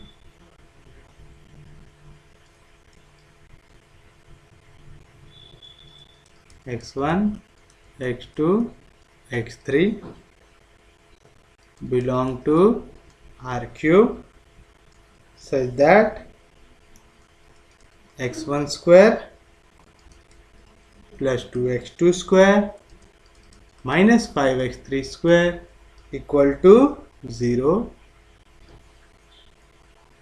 is not a subspace of R cube। आपको प्रूव करना है कि ये सबस्पेस नहीं है। अच्छा, सबस्पेस नहीं है प्रूव करने के लिए हम लोग सबसे पहले क्या देखते हैं, 0 0 0 सेटिस्फाई कर रहा कि नहीं कर रहा। अगर x1 की वैल्यू 0 ले लूँ, x2 की वैल्यू 0 ले लूँ, x3 की वैल्यू 0 ले लूँ, x1 की जगह 0 रखो, x2 की जगह 0 रखो, x3 की जगह 0 रखो, 0 + 0 - 0 कितना रहा, 0 0 0 0 तो सेटिस्फाई कर रहा, तो हमारा पहला बांड वेस्ट हो गया। यानी 0 0 0 तो यहाँ पे सेटिस्फाई कर रहा है, यानी ये ओरिजिन के वाली जो हमारे रहता है कंडीशन उसको सेटिस्फाई कर रहा है ना। लेकिन ये इक्वेशन ऑफ प्लेन भी नहीं है, इक्वेशन ऑफ लाइन भी नहीं है ना। ये चीज समझ रहे हो ना। लेकिन 0 0 0 वैल्यू को सेटिस्फाई कर रहा है। अगर यहाँ पे लाइन होती या प्लेन होता और 0 0 0 को सेटिस्फाई करते रहता तो आंख मूंद करके वो क्या रहता, हमारा सब स्पेस रहता। लेकिन ये इक्वेशन जो है ये किसी लाइन या किसी प्लेन की इक्वेशन है क्या, नहीं है। करके हम इसको डायरेक्टली यहाँ पे पुट कर सकते क्या, नहीं कर सकते। समझा? तो किसी हमको यहाँ पे बताना है कि ये सबस्पेस नहीं है। आपको मालूम है एंड में आंसर आएगा कि ये सबस्पेस नहीं है।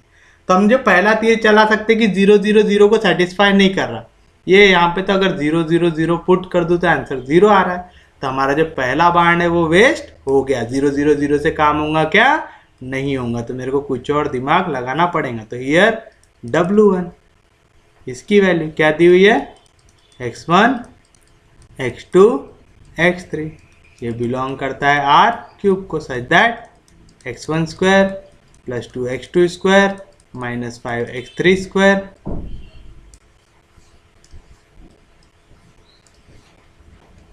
इक्वल्स टू 0 है। ऐसा कोई दिक्कत नहीं, कोई डाउट नहीं। 0 0 0 ये इक्वेशन को सेटिस्फाई कर रहा है, यानी 0 0 0 ये सेट को बिलोंग करता है। यानी हम जो पहला लॉजिक लगाने वाले थे वो यहाँ पे लगेगा नहीं, यानी ये वाला सेट नॉन एम्प्टी तो है।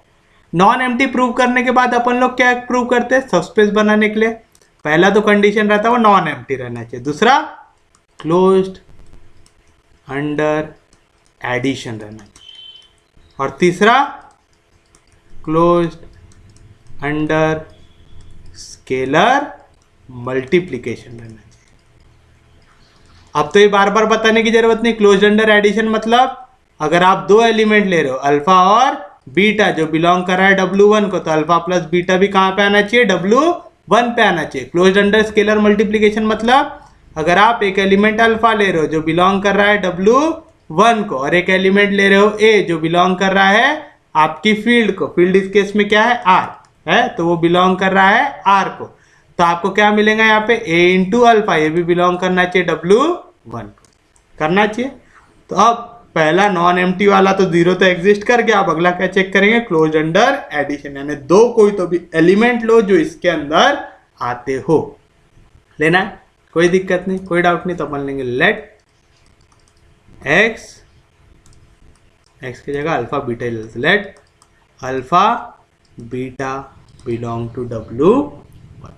हमने लिया अल्फा और बीटा बिलोंग कर रहे हैं W1 को, तो अल्फा B3 कोऑर्डिनेट आएगा और बीटा B3 कोऑर्डिनेट आएंगे, यानी अल्फा के लिए भी कुछ x1 की वैल्यू होंगी, कुछ x2 की वैल्यू होंगी, कुछ x3 की वैल्यू रहेंगी, क्योंकि 3 डायमेंशन स्पेस है, तो यहाँ पे कितनी वैल्यू आएंगी 3।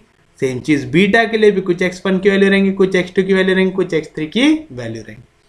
अब आपको क्या करना है, दिमाग कैसे लगाना है ये बता रहा हूँ, ठीक है। क्या करो, इनमें से कोई एक वैल्यू को पहले जीरो ले लो, क्या करो, इनमें से कोई एक वैल्यू को जीरो ले लो। मैं पहले केस में x1 को जीरो लेता हूँ, तो पहला अल्फा का कोऑर्डिनेट क्या बन गया जीरो, ठीक है। तो जीरो का स्क्वायर क्या आएगा 0 प्लस 2x2 स्क्वायर, यहाँ पे प्लस -5 इधर गया तो +5, 5x3 स्क्वायर आया, ऐसा कोई दिक्कत नहीं, कोई डाउट नहीं। अब देखिए यहाँ पे 2 है, यहाँ पे x2 का स्क्वायर, यहाँ पे x3 का स्क्वायर आ रहा है ऐसा। अगर मैं x2 के जगह √5 ले लूँ और x3 के जगह √2 ले लूँ, क्या कर रहा मैं, x3 के सामने में क्या है 2, तो मैंने उसका लिया स्क्वायर रूट, x2 के सामने में क्या है 5, तो मैंने उसका क्या लिया स्क्वायर रूट लिया। देखो इक्वेशन सेटिस्फाई करता है, 2 इंटू x2 का स्क्वायर √5 का स्क्वायर 5, ये इक्वल आ जाएगा 5 इंटू x3 का स्क्वायर, x3 की वैल्यू √2 का स्क्वायर कितना होगा 2, 5 2 10, 5 2 10, तो x2 की वैल्यू दूसरी क्या लिया मैंने √5 और तीसरी वैल्यू क्या लिया √2 लिया। कोई दिक्कत नहीं, कोई डाउट नहीं, ये चीज समझा, पक्के में समझा, सच में समझा। अब हम लोग आएंगे दूसरी वैल्यू को जीरो ले लो, है ना, अब बीटा के लिए लेना है, तो हमने तो पहले इसमें x1 को जीरो ले लिया, अब किसको जीरो ले लेंगे x2 को, तो बीच वाली वैल्यू क्या आ गई 0। x2 को अगर मैं जीरो लूंगा तो क्या मिलेगा x1 square plus 0 -5x3 square equal to 0, यहाँ पे -5x3 इधर गया तो +5x3 स्क्वायर आएगा। अब फिर से सेम लॉजिक, x1 के सामने क्या है वैल्यू 5, तो x1 की वैल्यू मैं क्या लूंगा रूट के अंदर 5, x3 के सामने क्या है, यहाँ पे कुछ भी नहीं, कुछ भी नहीं है तो क्या है 1, तो x3 के सामने क्या है 1, स्क्वायर रूट ऑफ 1 कितना होता 1, तो x3 की वैल्यू कितनी हो गई 1, पुट करके देख लो, यहाँ पे x1 का स्क्वायर √5 का square 5 is equal to 5 into x3 का स्क्वायर 1 का स्क्वायर 1, 5 1 5, तो LHS इक्वल टू RHS, यानी x1 की वैल्यू कितने लिए √5, x3 की वैल्यू लिए 1। याद रखना ऐसा लॉजिक कब लगाते, जब हमको क्लोज अंडर एडिशन में ऐसी वैल्यू चाहिए रहती जो इसको सेटिस्फाई नहीं करे। समझा पक्के में, सच में समझा, पक्के में समझा, ये चीज समझी, पक्के में समझी, सच में समझी, कोई दिक्कत नहीं, कोई डाउट नहीं। अब ना अल्फा बिलोंग कर रहा है, अल्फा बीटा दोनों बिलोंग कर रहे हैं W1 को, अगर अल्फा प्लस बीटा ये भी बिलोंग कर गया W1 को, तो क्लोज अंडर एडिशन आ जाएगा। तो हम निकालेंगे अल्फा प्लस बीटा की वैल्यू, अल्फा की वैल्यू क्या है 0 √5 √2 प्लस बीटा की वैल्यू √5 0 1, ऑर्डर्ड पेयर है ये। ऑर्डर्ड पेयर की खासियत, पहला एलिमेंट ऐड होगा पहले एलिमेंट में, दूसरा एलिमेंट ऐड होगा दूसरे एलिमेंट में, तीसरा एलिमेंट ऐड होगा तीसरे एलिमेंट में, यानी 0 ऐड होगा √5 में, 0 प्लस √5 √5 ऐड होगा 0 में, √5 प्लस 0 √5, तीसरा एलिमेंट ऐड होगा तीसरे में, √2 ऐड होगा 1 में, तो √2 प्लस 1, ये आ गया अल्फा प्लस बीटा की वैल्यू। अल्फा प्लस बीटा के लिए ये हो गया x1 कोऑर्डिनेट, ये हो गया x2 कोऑर्डिनेट, ये हो गया x3 कोऑर्डिनेट। तो देखो ये वाला पॉइंट सेटिस्फाई करता है क्या इक्वेशन को, तो आप लिखेंगे put x1 equal to √5, x2 equal to √5, x3 equal to √2 plus 1 in LHS of, अच्छा आपने इक्वेशन 1 नहीं लिखा क्या, यहाँ पे इक्वेशन 1 लिख लो, x1 square plus 2x2 square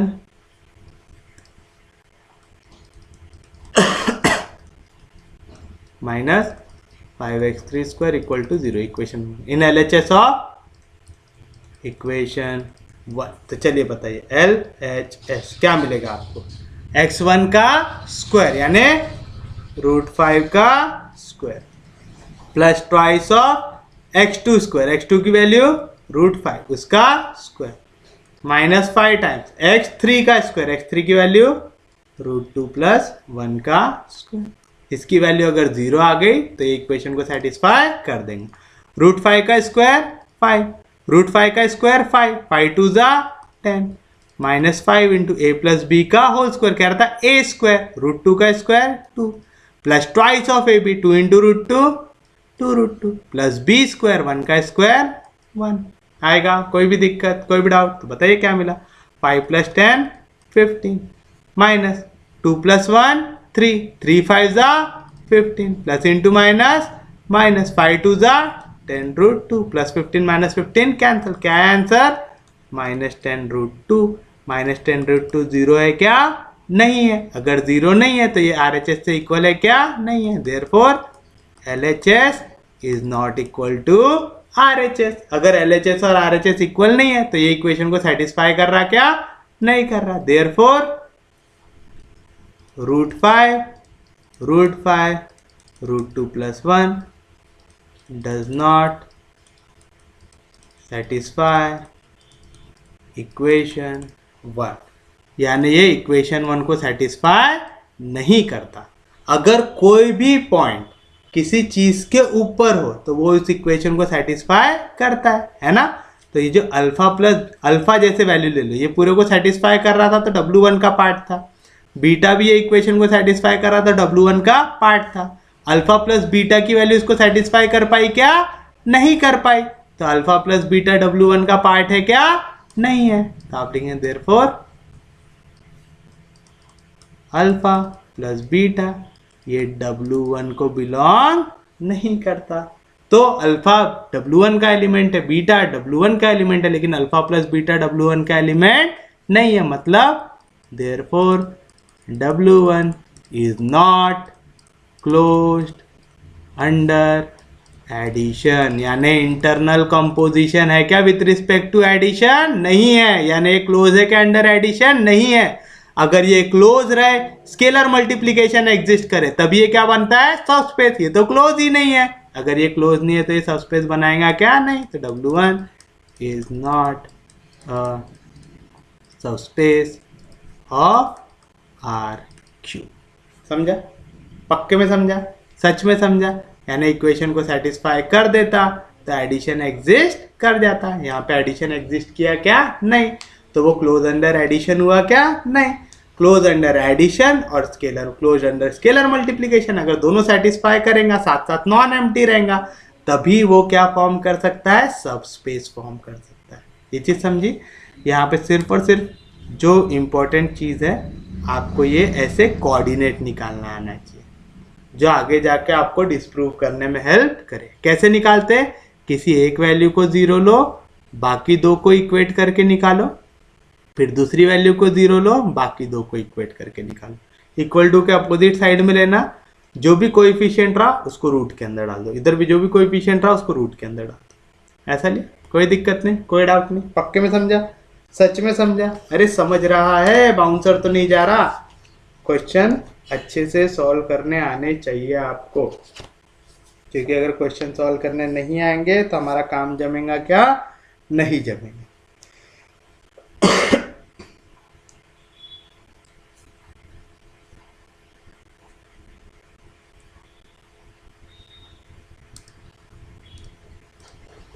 जैसे देखो हमारा अगला question,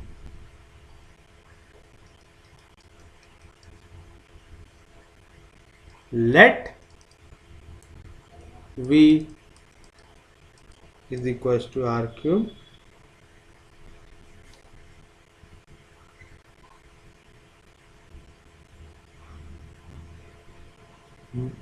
let v r cube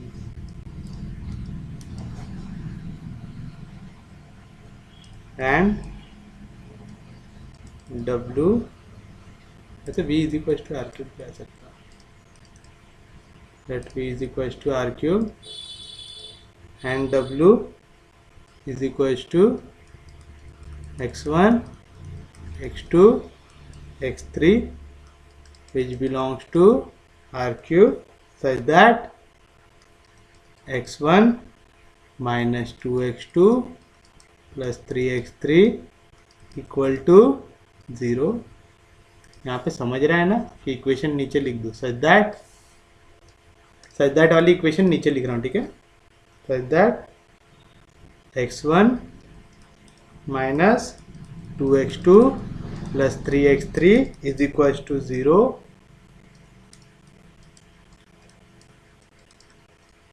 show that W is a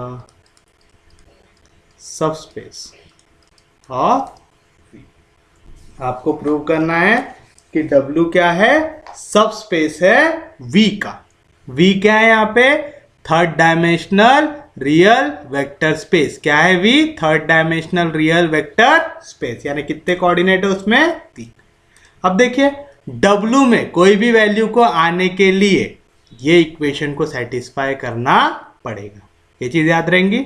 W में x1 x2 x3 कोऑर्डिनेट कैसे निकाले हैं, इस इक्वेशन को सेटिस्फाई करके, इस इक्वेशन को सॉल्व करके।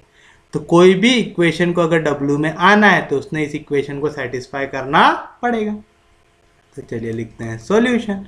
क्या दिया हुआ है हियर, V दिया हुआ है equal to R cube and W दिया हुआ है x1 x2 x3 which belongs to R cube such that x1 minus 2x2 plus 3x3 is equals to 0। कोई भी दिक्कत, कोई भी डाउट, ये चीज समझी, पक्के में समझी, सच में समझी। अब हमको क्या प्रूव करना है, W क्या है, सबस्पेस है। क्या है W, सबस्पेस है। W सबस्पेस कब बनेगा, पहला नॉन एम्प्टी रहना चाहिए, दूसरा क्लोज्ड अंडर एडिशन रहना चाहिए, तीसरा क्लोज्ड अंडर स्केलर मल्टीप्लिकेशन रहना चाहिए। आप चाहो तो ये दोनों को एक साथ भी ले सकते हैं। पहला प्रूव कर दो कि वो नॉन एम्प्टी है, दूसरे इसमें स्केलर को बाहर से मल्टीप्लाई करके एक ही स्टेप में ऐड करके दिखा दो कि वो क्लोज अंडर एडिशन और स्केलर मल्टीप्लिकेशन दोनों है।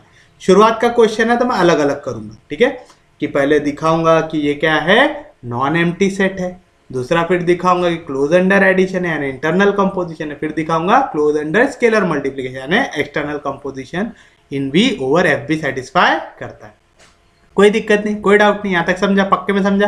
तो W की वैल्यू x1 x2 x3, कोई दिक्कत नहीं, कोई डाउट नहीं, सबको समझा, पक्के में समझा, सच में समझा, कोई दिक्कत नहीं, कोई डाउट नहीं। अब देखिए क्वेश्चन क्या करना है आपको, x1 x2 x3 ये बिलोंग कर रहा है R क्यूब को। पहला हम क्या प्रूव करते हैं, ये कैसा रहना चाहिए, नॉन एम्प्टी। कैसा रहना चाहिए, नॉन एम्प्टी। तो कोई भी एलिमेंट 0 0 0 अगर उसको बिलोंग करेगा तो कैसा बन जाएगा, नॉन एम्प्टी बन जाएगा, है ना। यही पहली चीज प्रूव करते हैं कि 0 एलिमेंट उसमें बिलोंग करता है। यहाँ पे कितने वैल्यूज है, कितना डायमेंशन है, 3 डायमेंशन, यानी एक्स एक्सिस पे भी वैल्यू 0 आनी चाहिए, वाई एक्सिस पे भी वैल्यू 0 आनी चाहिए, जेड एक्सिस पे भी वैल्यू 0 आनी चाहिए। तो क्या बनेगा हमारा, 0 एलिमेंट। तो देखो x1 की जगह अगर मैं 0 रखूं, x2 की जगह अगर 0 रखूं, x3 की जगह अगर 0 रखूं, तो इक्वेशन को सेटिस्फाई कर रहा, क्या कर रहा। तो आप लिखेंगे हियर, या तो हियर तो लिखा ही था अपन लोगों ने, इसको इक्वेशन दे दो। कौन सी वैल्यू को, x1 minus 2x2 plus 3x3 equal to 0, इसको दे दो इक्वेशन नंबर 1। फिर लिखो सेंस 0 0 0 सेटिस्फाई, किसको सेटिस्फाई कर रहा, इक्वेशन 1 को। देयरफॉर 0 0 0 ये बिलोंग करेगा W में, करेगा। मैंने बताया ना, जो भी आपकी वैल्यूज इस इक्वेशन को सेटिस्फाई करेगा वो किधर बिलोंग करेगा, W में। आप x1 के जगह 0 रखो, x2 के जगह 0 रखो, x3 के जगह 0 रखो, 0 माइनस 0 प्लस 0 कितना होता, 0, यानी इक्वेशन को सेटिस्फाई कर रहा है। पहली स्टेप यही रहती है कि हम 0 एलिमेंट बिलोंग करता है दिखाते। इससे पहले भी जो क्वेश्चन किए थे वहां पे 0 एलिमेंट बिलोंग दिखा रहे थे, जो कल की परसों किए थे हमने, किए थे कि 0 एलिमेंट बिलोंग करता है ना, ताकि यहाँ पे जो हम लोग W प्लस बनाए, ये क्या बने, अबिलियन ग्रुप बने करके। 0 एलिमेंट तो पक्के में प्रेजेंट रहेगा ही। जिसमें भी बोला ना कि प्रूव करो ये सब स्पेस है, याद रखना 0 एलिमेंट प्रेजेंट रहेगा। अब यहाँ पे कितने डायमेंशन का है? 3 डायमेंशन का। तो एक्स कोऑर्डिनेट भी 0 चाहिए, वाई कोऑर्डिनेट भी 0 चाहिए, जेड कोऑर्डिनेट भी 0 चाहिए। तो आपने 0 0 0 लिया। देखिए इक्वेशन को सेटिस्फाई कर रहा है, x1 की जगह 0, x2 की जगह 0, x3 की जगह 0, 0 माइनस 0 प्लस 0 कितना है? 0, यानी इक्वेशन को सेटिस्फाई कर रहा था। आप लिखेंगे 0 0 0 सेटिस्फाई इक्वेशन 1 करके 0 0 0 ये बिलोंग करेगा W पे, क्योंकि W पे बिलोंग करा, W के अंदर कोई एलिमेंट प्रेजेंट है तो वो कैसा सेट बन जाएगा? Non empty set. Therefore W is a non empty set. पहला काम हो गया, कोई दिक्कत नहीं, कोई डाउट नहीं, आपने नॉन एम्प्टी सेट प्रूव कर दिया। यहां तक समझा? पक्के में समझा? सच में समझा? कोई दिक्कत नहीं, कोई डाउट नहीं? यहां तक समझा? पक्के में समझा? सच में समझा? कोई दिक्कत नहीं, कोई डाउट नहीं? अब सेकेंड चीज क्या प्रूव करते हैं? पहला तो नॉन एम्प्टी करते, फिर उसके बाद क्लोज्ड अंडर एडिशन। क्या प्रूव करते हैं? Closed under addition. Closed under addition कैसे प्रूव करते हैं? आप 2 एलिमेंट लो जो इस सेट के अंदर हो, है ना, फिर दिखाओ कि उनका एडिशन भी सेट के अंदर प्रेजेंट ना। लेट 2 एलिमेंट ले लो, अल्फा। अच्छा बताओ अल्फा के कोऑर्डिनेट कितने आएंगे? एक एक्स कोऑर्डिनेट आएगा, एक वाई कोऑर्डिनेट आएगा, एक जेड कोऑर्डिनेट आएगा। तो अल्फा का coordinate low, alpha 1, alpha 2, alpha 3 and beta. Beta के कोऑर्डिनेट क्या आएंगे? Beta 1, beta 2, beta 3। ये दोनों के दोनों एलिमेंट बिलोंग करते हैं सेट W को। क्या ले लो? अल्फा। अल्फा को कैसे डिनोट करोगे? अल्फा 1, अल्फा 2, अल्फा 3, क्योंकि कोई भी एलिमेंट लोगे तो उसके कितने कोऑर्डिनेट आएंगे? 3। X coordinate alpha 1, y coordinate alpha 2, z coordinate alpha 3। दूसरा एलिमेंट मैंने क्या लिया? बीटा। बीटा का x coordinate beta 1, beta 2, beta 3। ये दोनों किसके एलिमेंट है? W के। देयरफॉर क्योंकि एलिमेंट है W के तो अल्फा एंड बीटा दोनों के दोनों ने क्या करना चाहिए? शुड सेटिस्फाई इक्वेशन 1, यानी इक्वेशन 1 को सेटिस्फाई करना चाहिए। यानी आप x1 की जगह क्या लिख सकते हैं? Alpha 1। This implies alpha 1 minus 2, x2 की जगह क्या आएगा? अल्फा 2 प्लस 3, x3 की जगह क्या आएगा? अल्फा 3 इक्वल टू 0 आएगा। एंड बीटा भी सेटिस्फाई करेगा। बीटा की वैल्यू क्या है? x1 की जगह बीटा 1 माइनस 2, x2 की जगह बीटा 2 प्लस 3, x3 की जगह बीटा 3। ये भी क्या आ गया? 0। Equation number 2। ये दोनों को मिलाकर मैंने दे दिया इक्वेशन नंबर 2। कोई दिक्कत नहीं, कोई डाउट नहीं? यहां तक समझा? पक्के में समझा? अब अगर हमको प्रूव करना है कि ये क्या है? क्लोज्ड अंडर एडिशन, तो हमको अल्फा बीटा 2 वैल्यू लिया आपने बी के W के अंदर, तो अल्फा प्लस बीटा भी कहां पे आना चाहिए? W के अंदर। वो कब आएगा? जब ये जो अल्फा प्लस बीटा वैल्यू निकालोगे वो भी इक्वेशन को सेटिस्फाई करे। तो यहाँ पे नाउ लिखने के बजाय यहाँ पे नाउ लिख देते, नाउ की जरूरत बहुत पड़ रही है। नाउ अल्फा प्लस बीटा कैसे निकालेंगे? दोनों के करस्पॉन्डिंग एलिमेंट होंगे ऐड। अल्फा का एलिमेंट क्या है? Alpha 1, alpha 2, alpha 3 plus beta का एलिमेंट क्या है? Beta 1, beta 2, beta 3। Corresponding element क्या होते जी? ऐड होते।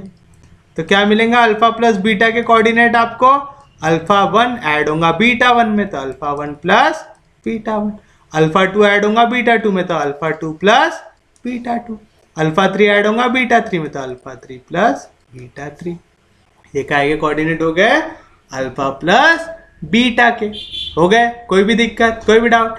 अब ये कोऑर्डिनेट को पुट करो इक्वेशन नंबर 1 में। अगर ये सेटिस्फाई कर जाए तो ये लाए करेंगे वहां पे। तो अपन लिखेंगे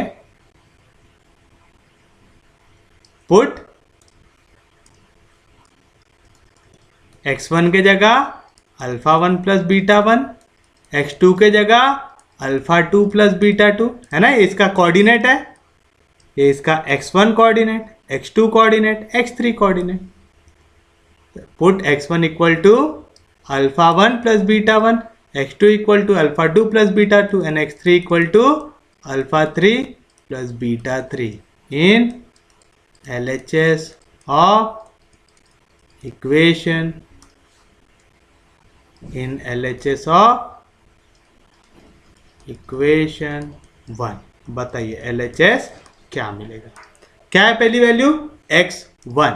x1 की जगह क्या है जी मेरा अल्फा 1 प्लस बीटा 1, कोई दिक्कत नहीं।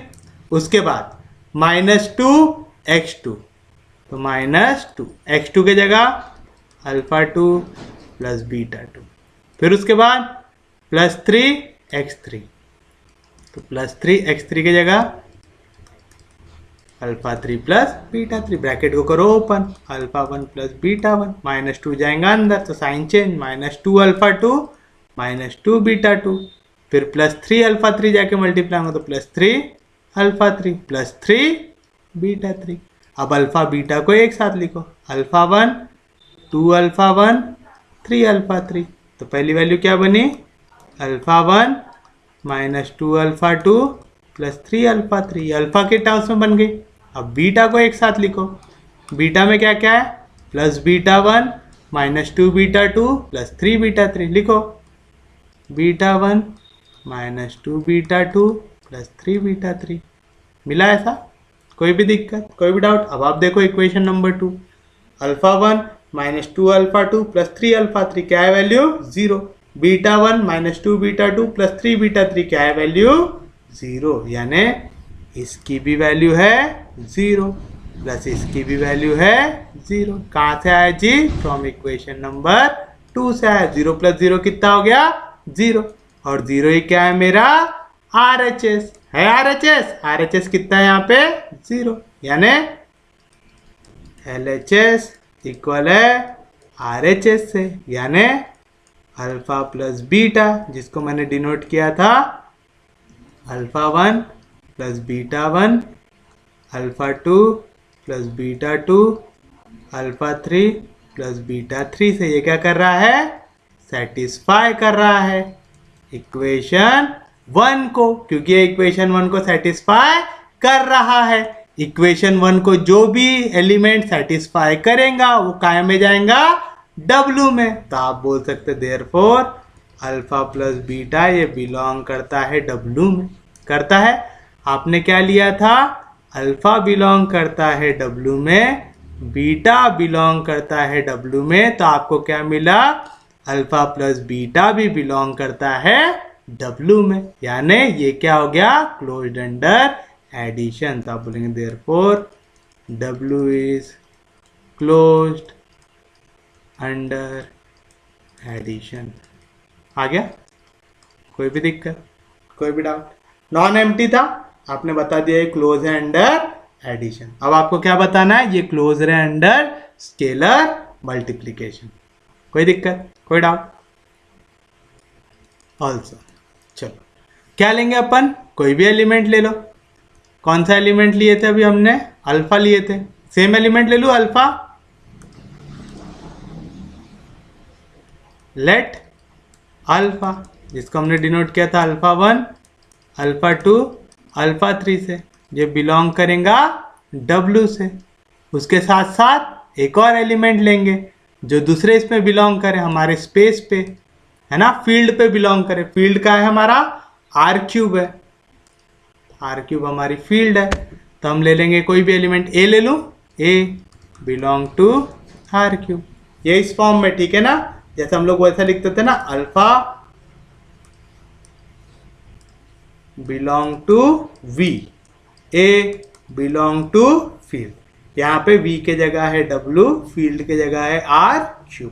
याद रखेंगे alpha belong to V, A belong to F, तो स्केलर मल्टीप्लीकेशन A अल्फा कहाँ पे आना चाहिए जी V में, तो यहाँ पे A अल्फा कहाँ पे आना चाहिए W में। अगर A अल्फा आ गया W में तो ये क्या हो जाएगा क्लोज्ड अंडर स्केलर मल्टीप्लीकेशन आएगा। कोई भी दिक्कत, कोई भी डाउट तो बताइए। A अल्फा की वैल्यू आपको क्या मिलेगी, A अल्फा की वैल्यू मिलेंगी A इंटू अल्फा क्या है अल्फा 1 अल्फा 2 अल्फा 3, यानी A जाके हो जाएगा मल्टीप्लाई। तो A अल्फा की वैल्यू क्या मिलेंगी A alpha 1 A alpha 2 A alpha 3। देखो ये इक्वेशन सेटिस्फाई करता कि नहीं करता, तो पुट x1 की जगह क्या है यहाँ पे a अल्फा 1, x2 की जगह क्या है a अल्फा 2, x3 की जगह क्या है a alpha 3।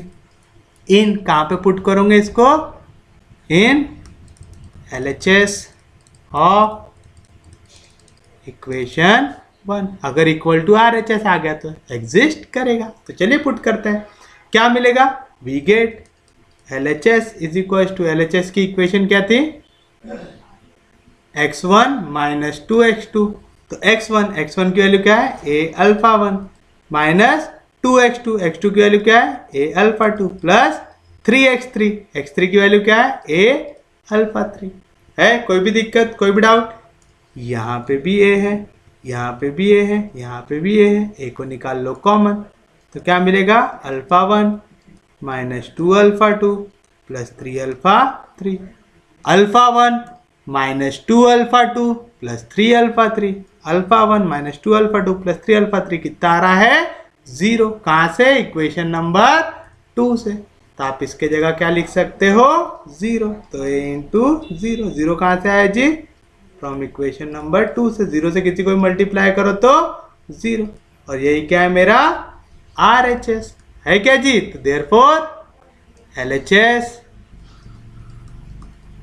Equal to RHS, क्योंकि LHS इक्वल टू RHS है यानी इक्वेशन को सेटिस्फाई कर रहा है। देयरफॉर a अल्फा जिसके कोऑर्डिनेट थे a alpha 1, a alpha 2, a alpha 3, ये क्या कर रहा है, सेटिस्फाई कर रहा है किसको, इक्वेशन 1 को। जो भी इक्वेशन 1 को सेटिस्फाई करेगा वो कहाँ पे आएगा, W में।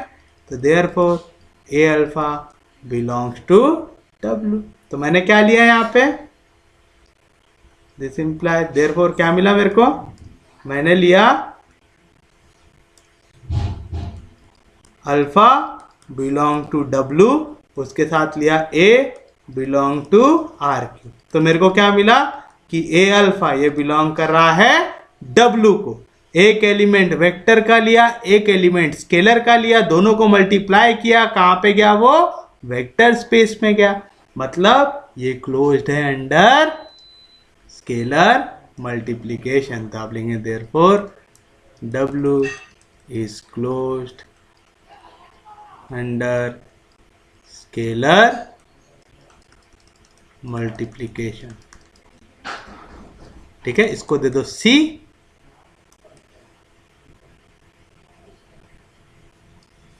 इसको दे दो इक्वेशन B, और जो नॉन एम्प्टी लिखा था उसको दे दो इक्वेशन नंबर A। हमने प्रूव कर दिया नॉन एम्प्टी है, हमने प्रूव कर दिया क्लोज्ड अंडर एडिशन है, हमने प्रूव कर दिया क्लोज्ड अंडर स्केलर मल्टीप्लिकेशन है, यानी हमने तीनों काम कर दिया। तो आप लिखेंगे from A, B and C। क्या बोल सकता मैं, W is a subspace of V। क्या बोल सकता मैं, W ये सबस्पेस है किसका, V का। यही प्रूव करना था, W is the subspace of V। तो आ गया W is the subspace of V। Easy है, समझा पक्के में, सच में समझा, पक्के में समझा। इसको एक बार थोड़ा सा रिवाइज करो, कल हम लोग इससे रिलेटेड और क्वेश्चन देखेंगे। तो अगर अभी नहीं भी समझाऊंगा तो आपको नेक्स्ट टाइम में समझ में आ जाएगा। वैसे अगर जिनको नहीं समझा वो लोग एक बार मैं रिवाइज करा रहा हूँ, देख लो, जिनको समझ गया उनके लिए तो हो गई छुट्टी। क्या दिया हुआ है आपको यहाँ पे, v equal to R cube दिया हुआ है, w एक सेट दिया हुआ है x1 x2 x3 3 डायमेंशन, जिसमें इक्वेशन दिया है x1 minus 2x2 plus 3x3 equal to 0। आपको बताना है w is the subspace of v। आपको बताना है सबस्पेस, मतलब ये सबस्पेस आएगा ही, मतलब 0 0 0 इसमें प्रेजेंट रहेगा ही, यानी ये क्लोज अंडर एडिशन रहेगा ही, ये क्लोज अंडर स्केलर मल्टीप्लिकेशन रहेगा ही। कैसे, ये इक्वेशन दिया हुआ है कौन सा, x1 x2 x3, ये कोऑर्डिनेट मैंने w का कैसे निकाला, इस इक्वेशन को सॉल्व करके, यानी जो भी इक्वेशन इसको सेटिस्फाई करेगा, जो भी वैल्यू इस इक्वेशन को सेटिस्फाई करेगा ऑटोमेटिकली कहाँ पे आ जाएंगे, w में। कौन सी इक्वेशन को, इस इक्वेशन को। तो इस इक्वेशन को मान लिएगा इक्वेशन नंबर 1, लिख दिया। सबसे पहली चीज क्या प्रूव करते हैं, किसी को भी सबस्पेस प्रूव करना है तो नॉन एम्प्टी रहना चाहिए। चलिए इसको नॉन एम्प्टी प्रूव करेंगे।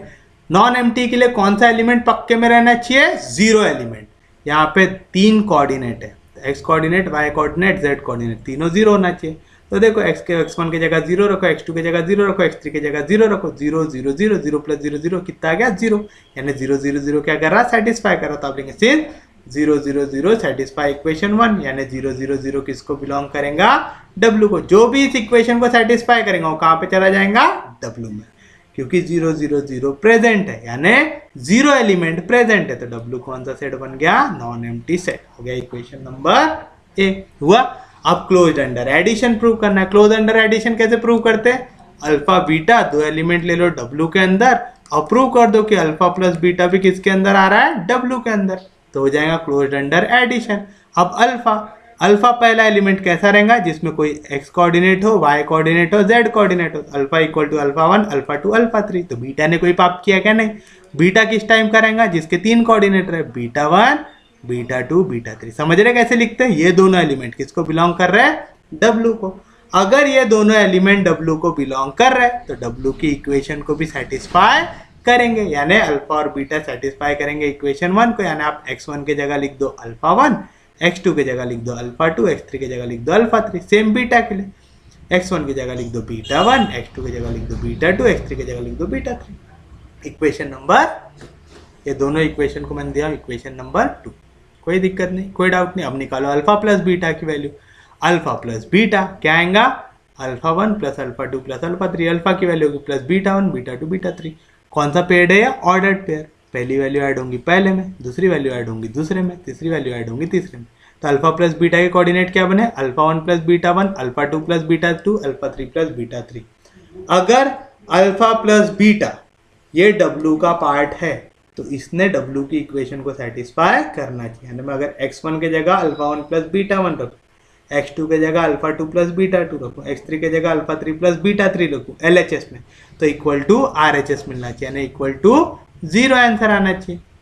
रखा मैंने LHS में, तो क्या मिला, alpha 1 plus beta 1 minus 2। Solve किया, जैसे ही सॉल्व किया अल्फा वाली वैल्यू को एक साथ लाया, बीटा वाली वैल्यू को एक साथ लाया, तो क्या इक्वेशन बनी, alpha 1 minus 2 alpha 2 plus 3 alpha 3। इसकी वैल्यू कितनी आती है, 0। इक्वेशन नंबर 2 से beta 1 minus 2 beta 2 plus 3 beta 3, इसकी वैल्यू कितनी आती है, 0। कहाँ से, इक्वेशन नंबर 2 से। 0 प्लस 0 0, यही क्या है मेरा RHS, यानी LHS इक्वल है RHS है। यानी ये पॉइंट सेटिस्फाई कर रहा है इक्वेशन 1 को। जो भी इक्वेशन 1 को सेटिस्फाई करेंगे वो कहाँ पे आएगा, W में। यानी अल्फा प्लस बीटा कहाँ पे आ गया, W में। यानी मैंने अल्फा बीटा लिया था जो बिलोंग करते थे W को, तो अल्फा प्लस बीटा भी किसको बिलोंग कर गया, W को। तो ये किसके क्लोज हो गया, अंडर एडिशन हुआ।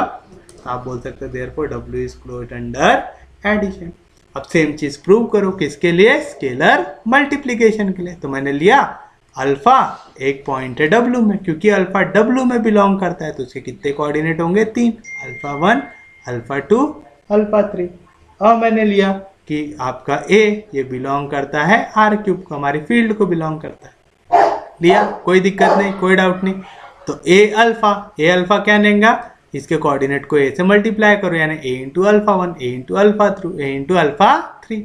अब ये वैल्यूज को पुट करो LHS में। अगर ये सेटिस्फाई कर जाए तो वो लाई करेगा, नहीं सेटिस्फाई किया तो लाई नहीं करेगा।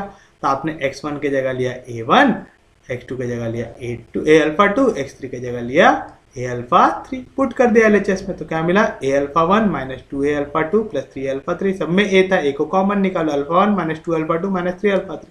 इसकी तो वैल्यू कितनी आती है, 0। From equation number 2 A into 0, 0 से कुछ भी मल्टीप्लाई हुआ तो 0। ये क्या आ गया, RHS, यानी LHS इक्वल टू RHS। मतलब मैंने लिया था अल्फा जो बिलोंग कर रहा था W से, A जो बिलोंग कर रहा था R से। जैसे ही मैंने इसको सॉल्व किया तो मेरा A अल्फा भी बिलोंग कर गया W से। ये कंडीशन सेटिस्फाई होगी, मतलब W is closed under scalar multiplication. हो गया, आपने प्रूव कर दिया कि नॉन एम्प्टी है, यानी 0 बिलोंग करता है। उसके बाद क्लोज्ड अंडर एडिशन है, यानी अगर आप अल्फा बीटा दो वैल्यू लो तो अल्फा प्लस बीटा भी उसके अंदर आ रहा है। तीसरा क्लोज्ड अंडर स्केलर मल्टीप्लिकेशन की, अगर आपने अल्फा लिया V के अंदर, फिर आपने A लिया F के अंदर, तो A इंटू अल्फा किसके अंदर आ गया, V के अंदर, यानी क्लोज्ड अंडर स्केलर मल्टीप्लिकेशन भी आ गया। तीनों कंडीशन प्रूव कर दिए। Therefore W is the subspace of V करके W क्या बन गया जी, यहाँ पे सबस्पेस बन गया किसका, V का। This is your final answer. उम्मीद है सबको समझ में आया होगा। तो प्लीज़ प्लीज़ प्लीज़ रिवाइज करते रहिए। अगर आपको वीडियो हेल्पफुल लगते तो प्लीज़ शेयर कीजिएगा, चैनल को सब्सक्राइब कीजिएगा। सबसे इंपॉर्टेंट चीज़, पढ़ते रहिए, रिवाइज करते रहिए। जितना अच्छे से आप पढ़ेंगे उतना जल्दी आप आपके गोल की तरफ मूव करेंगे और जल्द से जल्द आपकी जो ड्रीम जॉब है उसको हासिल कर सकेंगे। तो चलिए हम लोग मिलेंगे कल, तब तक के लिए take care, have a nice day.